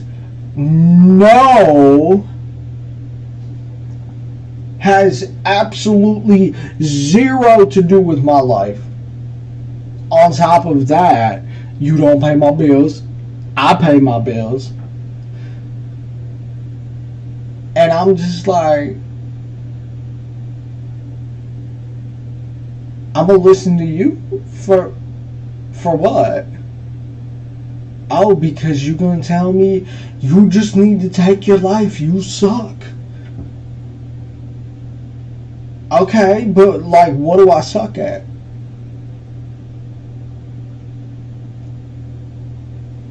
And not only that, but like after what I went through with my injury and shit, you don't want to try me.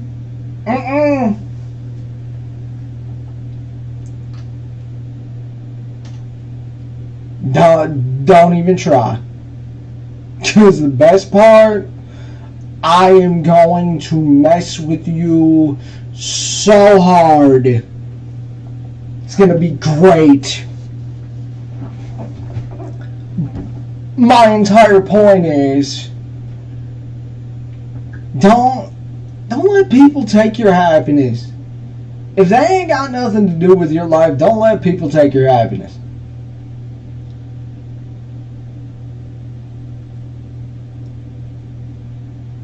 If it makes you happy, like for instance, if you're doing what I'm doing right now, okay, and let's just say you love playing farm sim, don't let people take that happiness away. Period. If you enjoy doing that and you enjoy making videos, making streams, whatever it may be, just talking about the game or just playing the game, whatever it may be, don't let people take that away from you. If you are happy with what you are doing, be happy about it. Period.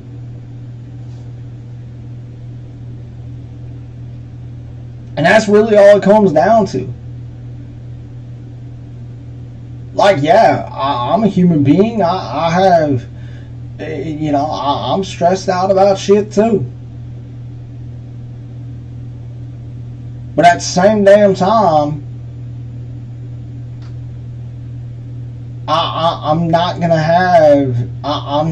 listen to negativity, because there's so much damn negativity in this damn world that, you know what, it's okay to be positive about shit that you want to do. It's okay to be positive.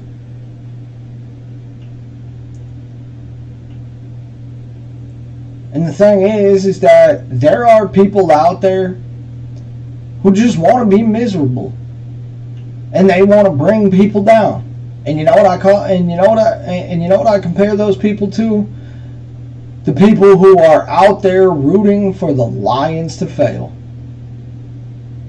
Because they just want to be miserable. Same thing with people who don't want Alex DeBrincat to succeed here. Some people are just that way. Ain't no skin off my back. It's the funniest thing in the world to me.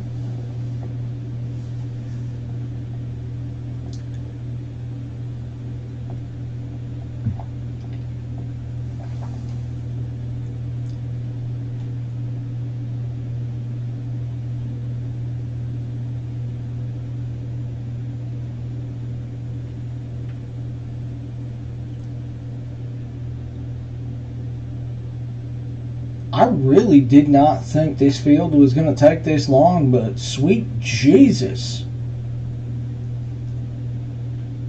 Pretty dang big field. And not only that, but we got two more over there and then one over there.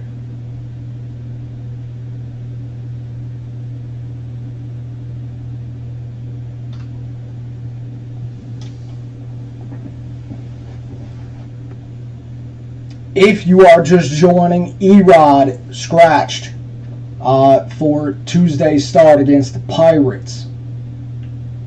So, interesting note there. For me personally, as a Tiger fan, yeah, that's going to be the biggest one that I'm interested in to see what Scott Harris does. Look, for me, with Scott Harris and how he wins the deadline, it's show me you're different. Show me you're not Al. Low bar to clear, the entire point is, that's what I'm looking for. The other name that I'm going to be interested in is Jason Foley. Because to me, Foley has taken over as far as value. Shout out to Jim Costa. That he has the most value as far as the closer goes. At least in my opinion.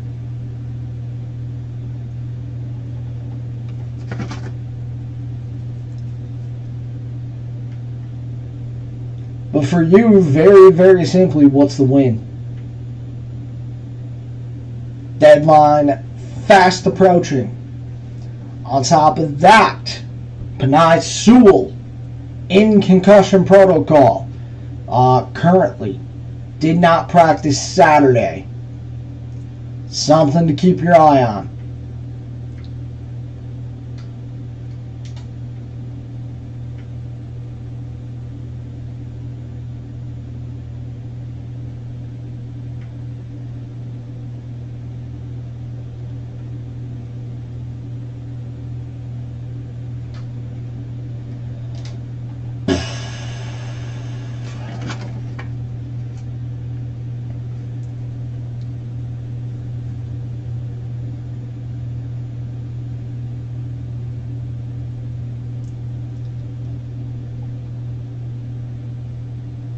But nah, man, I mean, look,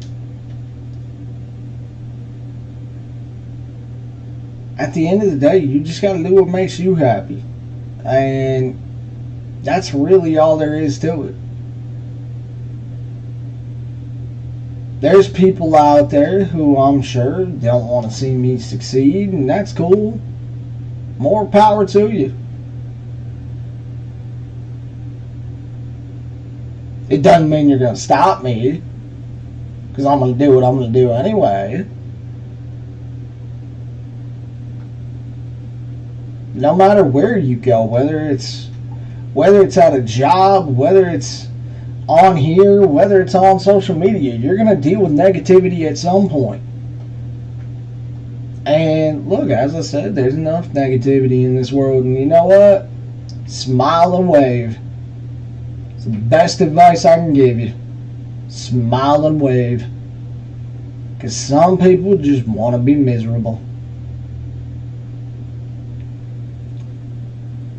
I gave you the Darren update as well. Darren's been quiet the past couple of days, and as I said, he's going through a lot right now. And as I told him, and these were literally my words, take a break. You got enough going on in life right now. You need to focus on you. You need to focus on your kid, not farm sim.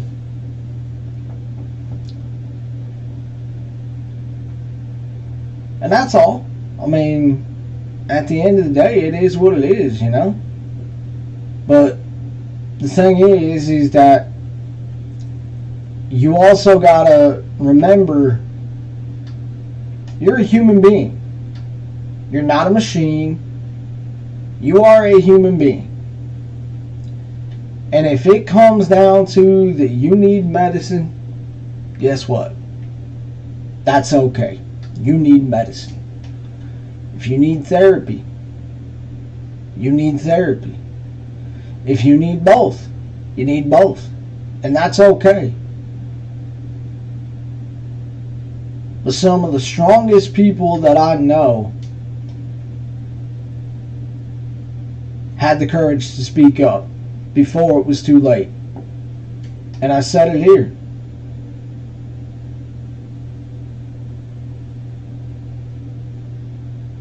Is that whether if you're one of my close friends, whether you're family, whether if you are someone who watches me on social media, or even if you're somebody who watches me here, if at any point in your life that you need someone to talk to who is going to listen and not judge you, shoot me a message. Because I would rather hear that you're alive today than to hear about the news another time. Period. It's okay to speak up. We've gotten into this day and age where people disassociate and people think it's cool not to care. I was one of those people. And I said it before, I opened up and I talked about my traumatic brain injury. I talked about the fact of that, yeah, there was one night that I laid in bed with a pistol. And I was ready to call it quits. And I felt like at that time in my life, all I had was me. I was scared to open up because I was scared that I'd be judged. I was scared that people would laugh at me for taking my life without knowing the mental, physical, emotional abuse that I went through. Speak up before it's too late. That's the entire message. And as far as it goes, it's why I talked about it. And, you know, even if at a minimum someone hears those words that I just said, at least I can say that I utilize my platform and that I possibly, very, very possibly at a minimum, got that person to speak up, and at a maximum I saved their life. Check up on your friends, check up on your family, because at the end of the day, that's all we have.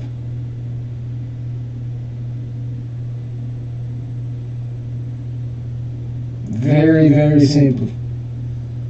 And the thing is that, you know, as I said, there's people out there today who have made it cool not to care, who have made it somehow make people think that you're not a man or you're not an adult because you have problems. Everybody has problems, no matter what it is. But some of the bravest people I know spoke up before it was too late.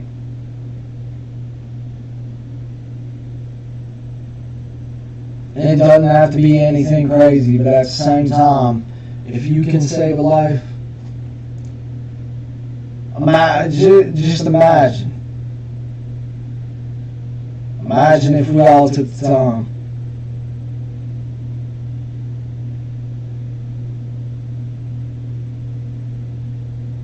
At a minimum to get people to speak up, but at a maximum, how many lives we could save.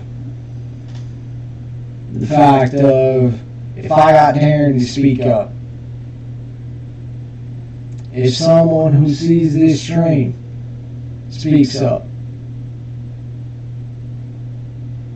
and they let somebody see it and hear the words that I just said,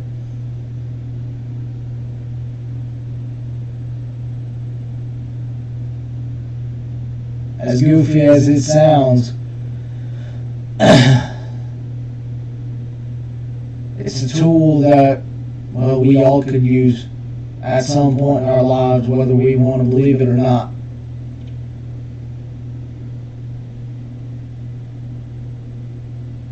And when you're able to speak up,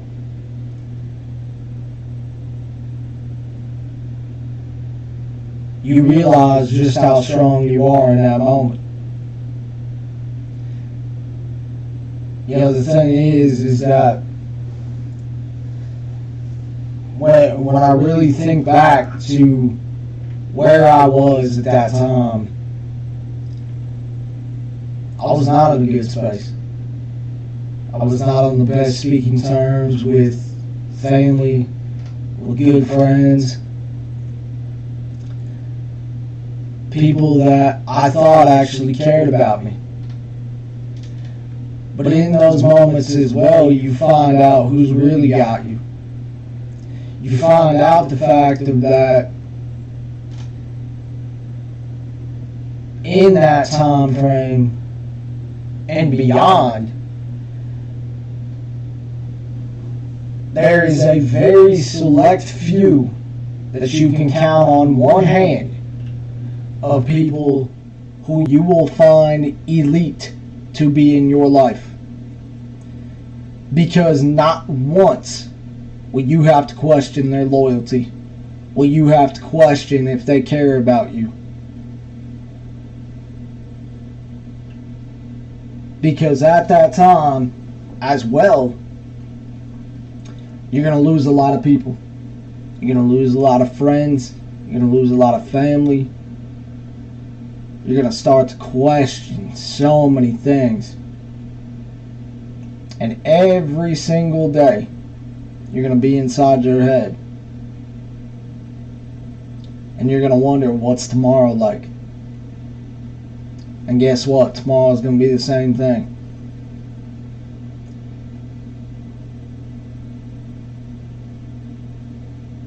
And the thing is that molds you into a different person. That molds you into a different person based on the fact of there are people in your life who showed you their true colors, and guess what? You look at them a little bit differently.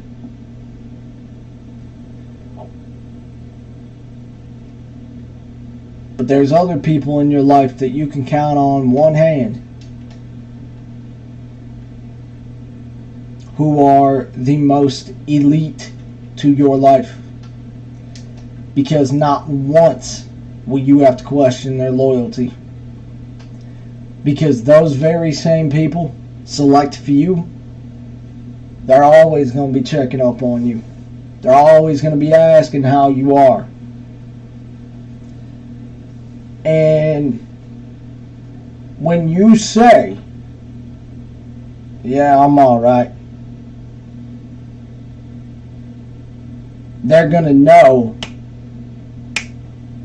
with a snap of the fingers, a absolute second that those words come out of your mouth, they are going to know straight up whether you are all right or not. Life ain't meant to be perfect. We all got to work for it. Period. But the entire point is that check up on those people. Because tomorrow ain't promised.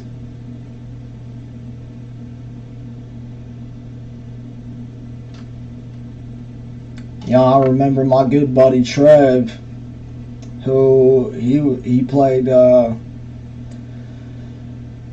and I played baseball together. Him and I played football together in school, and we did all these certain things. And he went through just a very, very nasty breakup. And I will never forget this in my life. Because what happened is that after it was all said and done, every time I checked on him, went right to voicemail. And one night, I was actually in New York. I was at a Yankee baseball game. And I gotten back to my hotel room. I left my phone at the hotel because it was dead. And I remember listening to the voicemail, and he took his life. Right on voicemail. Straight up. And that stuck with me ever since then. And when I see what Darren's going through, and I look back at what Trev went through, that's why I say speak up. Because I don't want to hear that voicemail. I don't want to hear that news. And the thing is that situation made me a better friend. It made me a better person in general. Because there were times where the family I have coming in September, There were, just months, years that I didn't talk to them. And that changed me, and that made my relationship with them better. It made a lot of my relationships with friends, with family, a lot better. And I checked up on them, and I still do to this day. But that voicemail sticks in my head every night because of I see what people go through, and I think about what Trev went through. And that has stuck with me ever since that night. And I'll never forget that.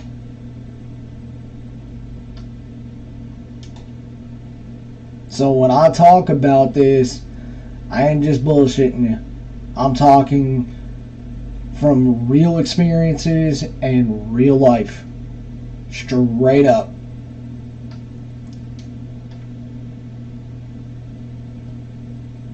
And it's the very reason why I said, I don't care if you watch me on here. I don't care if you watch me on Instagram. I don't care if you watch me on Twitch, Facebook, whatever it may be.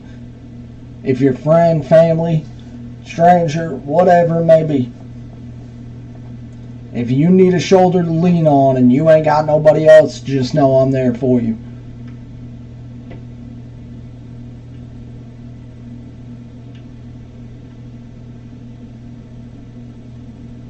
Because I will never let that happen again. Period.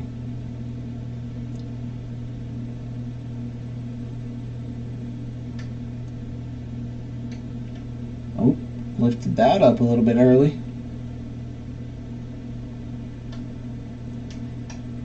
We did talk about as well, we talked about the announcement for fall. With football season, as you guys know, football is oxygen. We need it. We talked about the fact, I don't know if it's an update, I don't know what it is, but basically, or apparently, you can do podcasts now on YouTube. We are going to be doing a betting podcast for football season. When it comes time for football, it is going to be 3 a week. So August 9th, podcasts are going to start up. It will, of course, leak over to live streams based on the fact of probably that Monday, maybe even that Wednesday, we will preview the week. I'm going to pick out some games. I'm going to tell you what I like, what I don't like, based on the numbers, based on the spread, all that good stuff. And then, of course, on Friday, we will do a picks segment. We'll get some picks in. I'll pick you guys some games. If you guys want to participate, y'all know the drill. Just give me a comment. Let me know what game y'all want me to pick. We'll talk about it. Give you what I like, what I don't like. And as long as you guys like it, as long as we're responsible with it, then that is going to bleed over into postseason baseball, hockey season, and plenty more when it comes time for that. But August 9th, podcasts are going to start, and we're going to preview the NFL, we're going to preview college football, and we are going to have fun with it. And then, of course, as I said, we'll do one on Wednesday. Monday is just going to be a primer. We'll start out the week with it. And then not only that, but I didn't even think about this. Hold on a minute now. With Mondays, guess what's back? Double dip Mondays. What do I mean by that?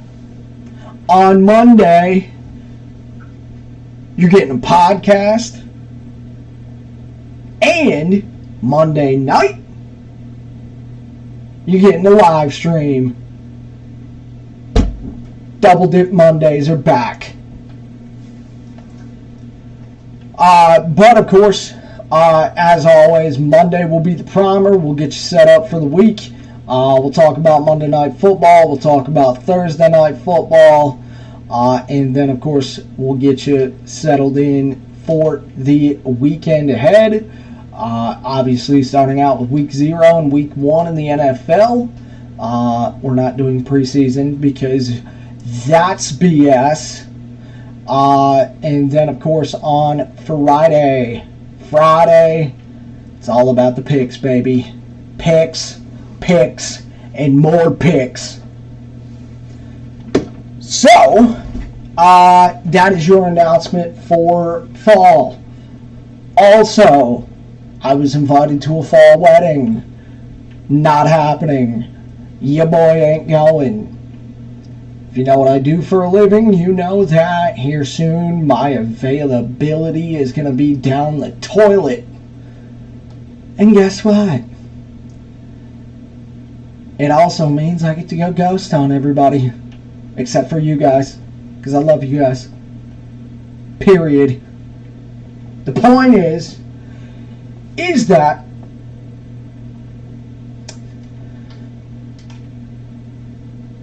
I'm still going to be nice. I'm still going to send him a gift. But I'm not going. Period. You know what? I'm just going to say it. Fall weddings should be banned. Period. What else did we talk about? We talked about the Lions. Panay Sewell in concussion protocol. I believe I already said that. I may not have. I don't remember. Then, of course, we also talked about the game. Michigan and Ohio State. And it's very, very simple to me. I think for the people out there who are traditionalists and don't necessarily like where college football is going, you will change your mind once the game is minimized. This is a game that, in my opinion, cannot in any way, shape, or form be minimized. And that is because not only both states get up for it, but on top of that, it is just the best rivalry in college football. It is a nasty, nasty rivalry. And arguably one of the best. Now, obviously, I'm a little bit biased since I live in the state. To me, it is the best rivalry when it comes to the game. But I asked with that, what would be the solution? My solution, there is only 1 week that we need to make this game happen. And that would be, it's going to have a cost, as everything does. Everything that we do has a consequence and a cost. But it means that Michigan State, Michigan and Penn State may have to be moved. And that's okay with me. But of course, if you are a Michigander, there is only 1 week or 1 month that is the best month of the year. And that is the first week of October. The first week of October, because conference play starts. You get real games, not cupcakes. You get to be around the people that you care about the most. The leaves are changing colors. bringing out that fall atmosphere. The weather is just beautiful. And the best part is you're not stuck in 80 feet of snow. It's great. The point is, to me, the only solution that I could come up with is you start conference play with the game. Michigan, OSU. And here's the deal. Not only would the engagement go way up, it would skyrocket by 10. Why? Because all summer the ish talking is going to be out of control. And then on top of that, you are going to be circling the game on the schedule midsummer. Well, actually the start of summer. You are going to be making plans with people, whether it's friends, family, or otherwise. On top of that, if you are anything like me, if your family is anything like mine, you are going to have multiple shopping lists, plural. Get the smoker out. It's the perfect solution in my mind. You don't have to worry about people flying in for the holidays. You don't have to get stuck at, a parking lot somewhere. It's great. And the best part is, could you imagine? I didn't even bring this up, but here's the point. Just imagine conference play starts with the game. Michigan, OSU, 3:30 kick. Gus and Joel naked in the booth, doing their thing.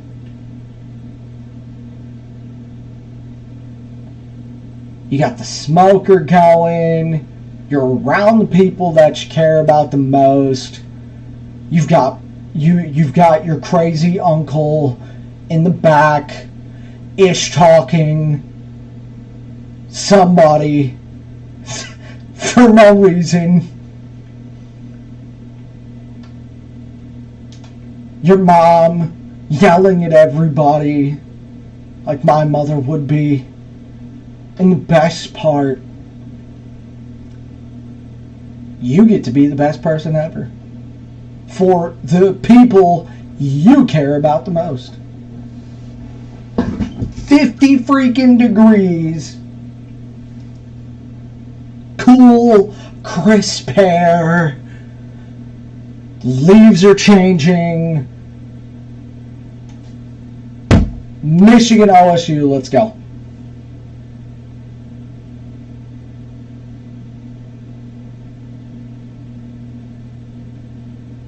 I don't even care. You know what? Let's just go to the game. Let's just go. Right now. It does not even matter.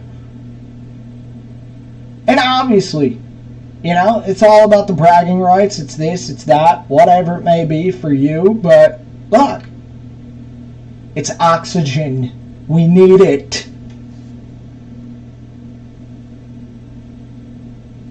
I think it's great. Now again, I know some people are going to be like, no, we can't do that. We got to have tradition. Guys, we are still going to have tradition. It's just going to be a different day. It's not going to be the last week of the season.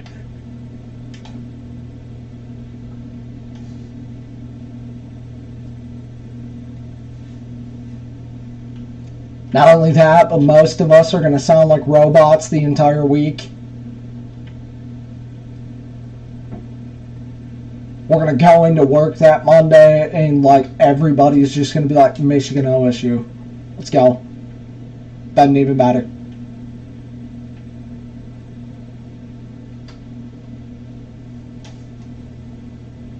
Somebody's going to throw a water bottle at somebody.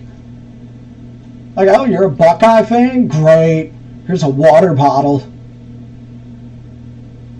Next thing you know, people are throwing shit.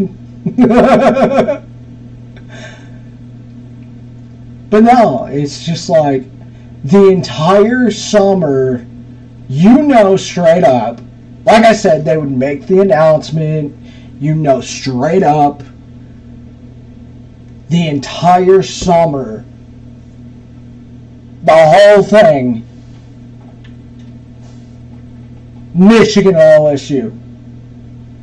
You know you are starting conference play with this game. I mean, I can't think of a better solution.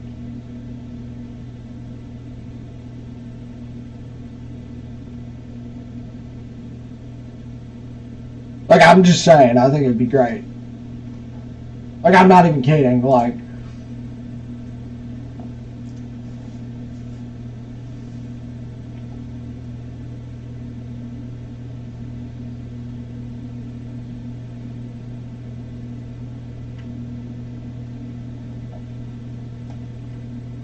oh, wow.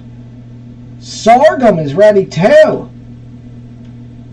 Sheesh. Alright then. Well, you know what that means. Harvest season is here.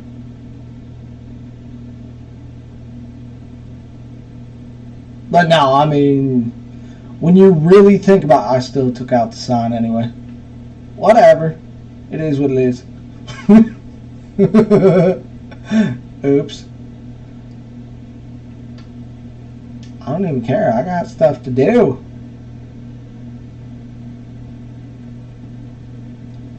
But now my whole point would be is that, look, I think there's a conversation to it. But this idea that, you know, it's a loser mentality to have the conversation, whatever that means, goofy, but, you know, whatever. The point is that Michigan OSU, you start off conference play with the game. Not only that, but you also got to think about this. In 24, we're going to a 12-team playoff. So, yeah.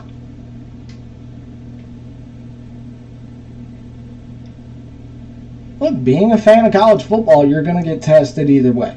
The point is that this game, obviously, I mean, it just, to me, that's the biggest problem, is it can't be minimized. And I think for some people, it's going to have to be before we even can have this conversation of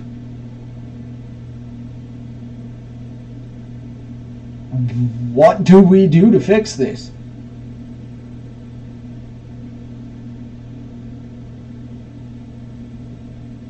And if I'm being completely honest with you, I could see that happening really by next season.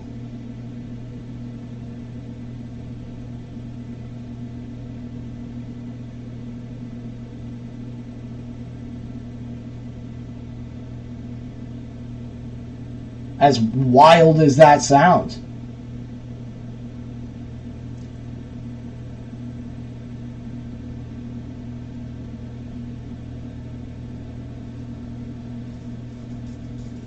So, with that said, we're going to end up finishing up this field before we get off here. But sure enough, dang, did we do a lot tonight. It doesn't seem like we did, but sheesh. You know what that means. Next episode, we got to break out the combines and get this picked up. Plus, not only that, but hopefully with the money that we make, we can start getting some cattle as well.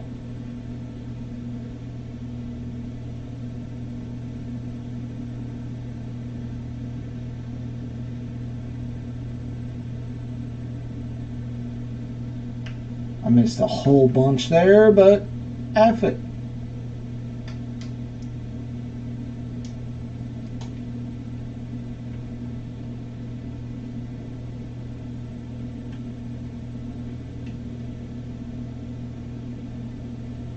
Not only that, but I gotta get my wheel hooked up as well. I just don't have enough room on this desk for it. I wish I had enough room, but you know.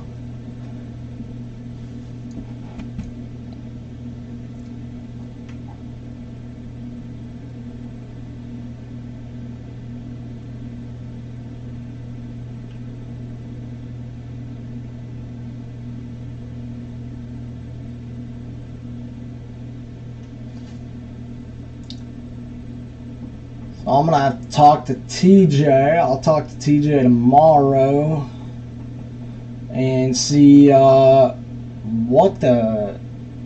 we're going to be doing. I don't know if these are going to be going right to the elevator to sell, or if these are going right to the bins. We'll see. I know we've got, as far as some upcoming stuff, I know that with No Creek, that has been updated. So I believe we're going to be in planting season for that. I know we're in planting season on UMRV. I think we're in spraying season on Green Valley. I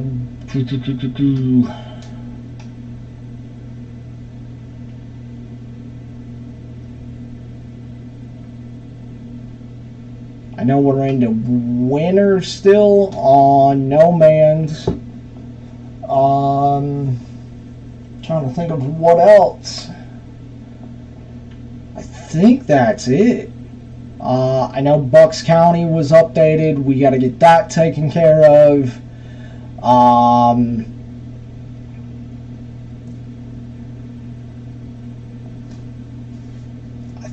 think that's all of them, y'all. If I'm not mistaken.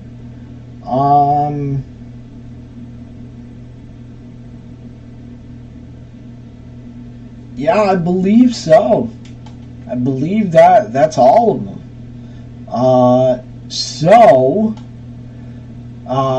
It's going to be a lot of planting.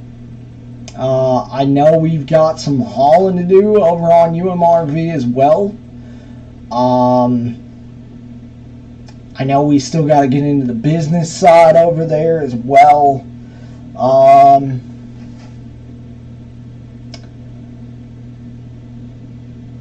It's tough, man. I'm trying to. It's tough because I don't like doing the same things. You know, I don't like doing the same map.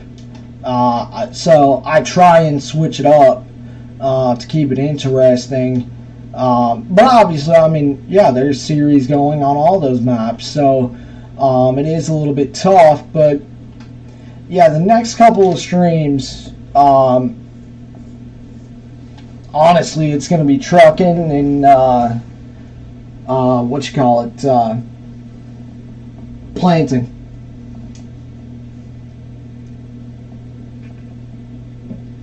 For a majority of them. At least the nice thing is that we'll have this really in the middle to where we can really get into harvest season. I mean, obviously, as I just said, we got this. We got the sorghum. I mean, I know there's a ton of new maps in the works. Oh, speaking of which, the Humboldt, Tennessee map. I gotta wait until the 1st to download that. My goodness, does that look like a killer map. I cannot wait to get on that map. Especially if you check the community tab. Make sure you guys do. Make sure you guys go follow that group, because they have got a ton of maps in the works regarding Texas. I know Arkansas is on one of them. What else was there? There was Tennessee. There's an Alabama map out there. So there is plenty in the works. I know we're gonna try and get on Midwest Horizons, just because, I mean, that's a mainstay. Not only that, but then we got the throwback series going on 19 that we're gonna be doing here soon. So I don't know. I mean, I know this week, I know we're gonna be doing a little bit of planting on, I don't know if it's gonna be UMRV or No Creek. But I know what we'll do, or at least my initial plan is that I think we'll do that probably, I don't know, Tuesday or Wednesday, and then we'll throw this in the middle somewhere, so probably end of the week. We'll do a little bit of a weekend shenanigans video, or stream, excuse me, and we'll get into a little bit of harvest here.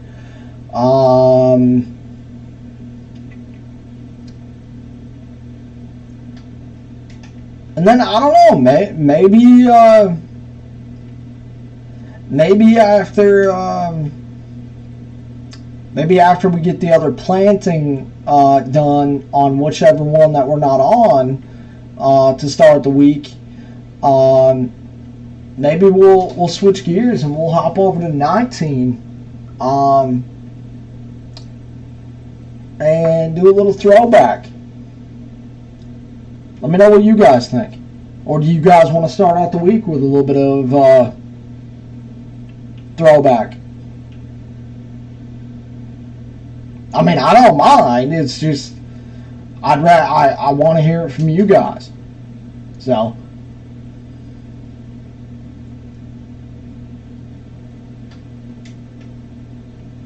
because if that's what you guys want, then we'll make it happen.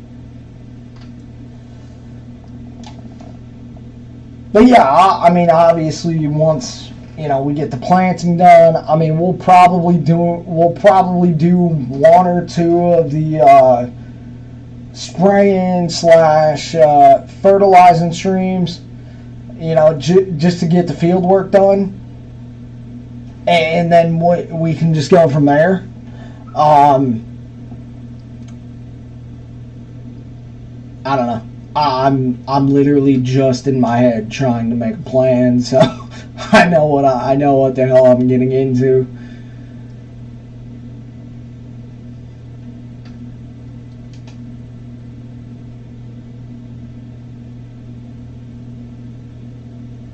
Alright, down to the last few passes here. Sheesh. We are going to have a lot of oat. That is for sure. We're going to have a ton of bales too. But no, we're obviously ready to roll on a lot of different maps. So, speaking of which, the Iowa Plains, forgot about that.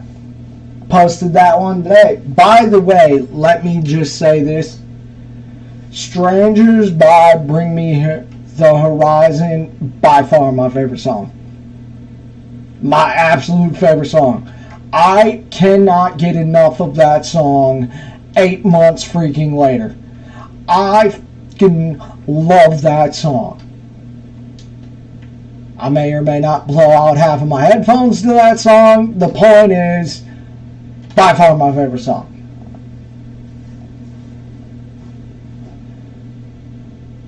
But yeah, jeez.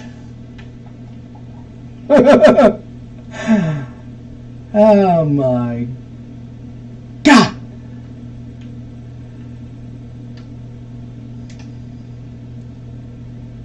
But no, lots of funsies to get into. Tons.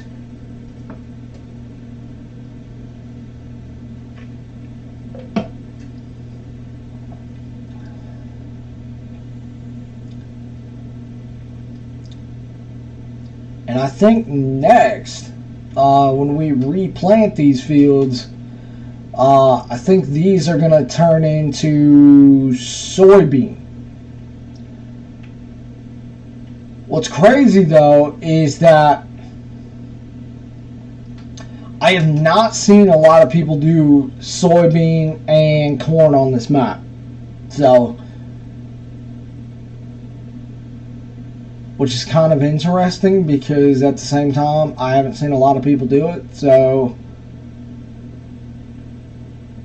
I don't know. I don't know. Maybe we're doing something right. Who knows? It's really up to you guys.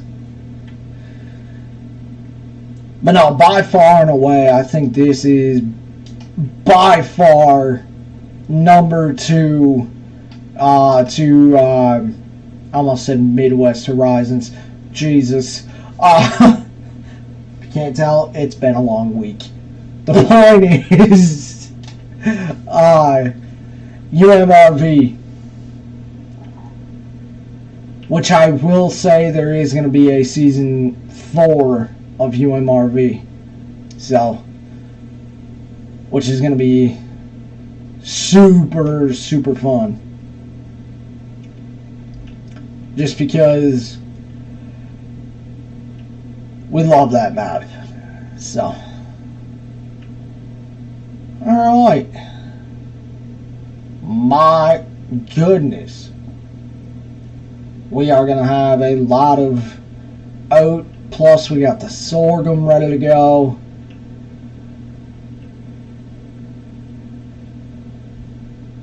Harvest season is in full freaking swing.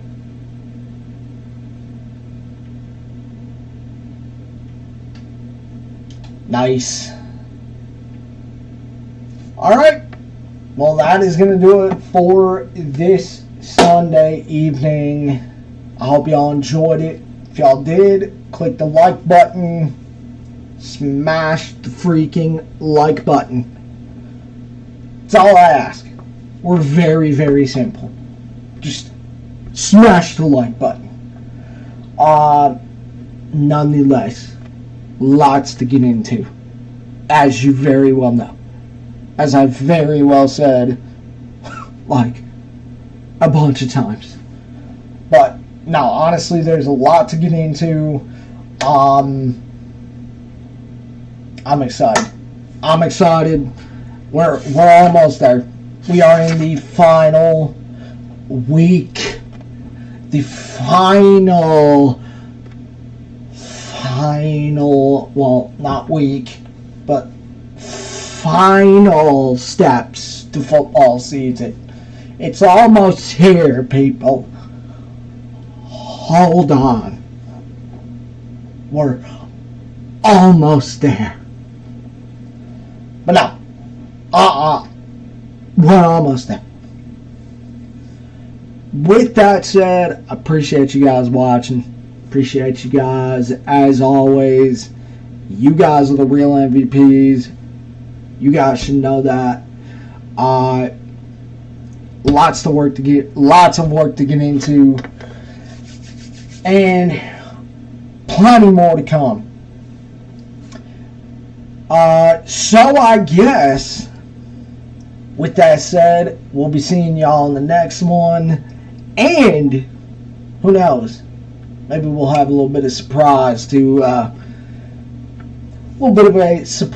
for a little midweek stream.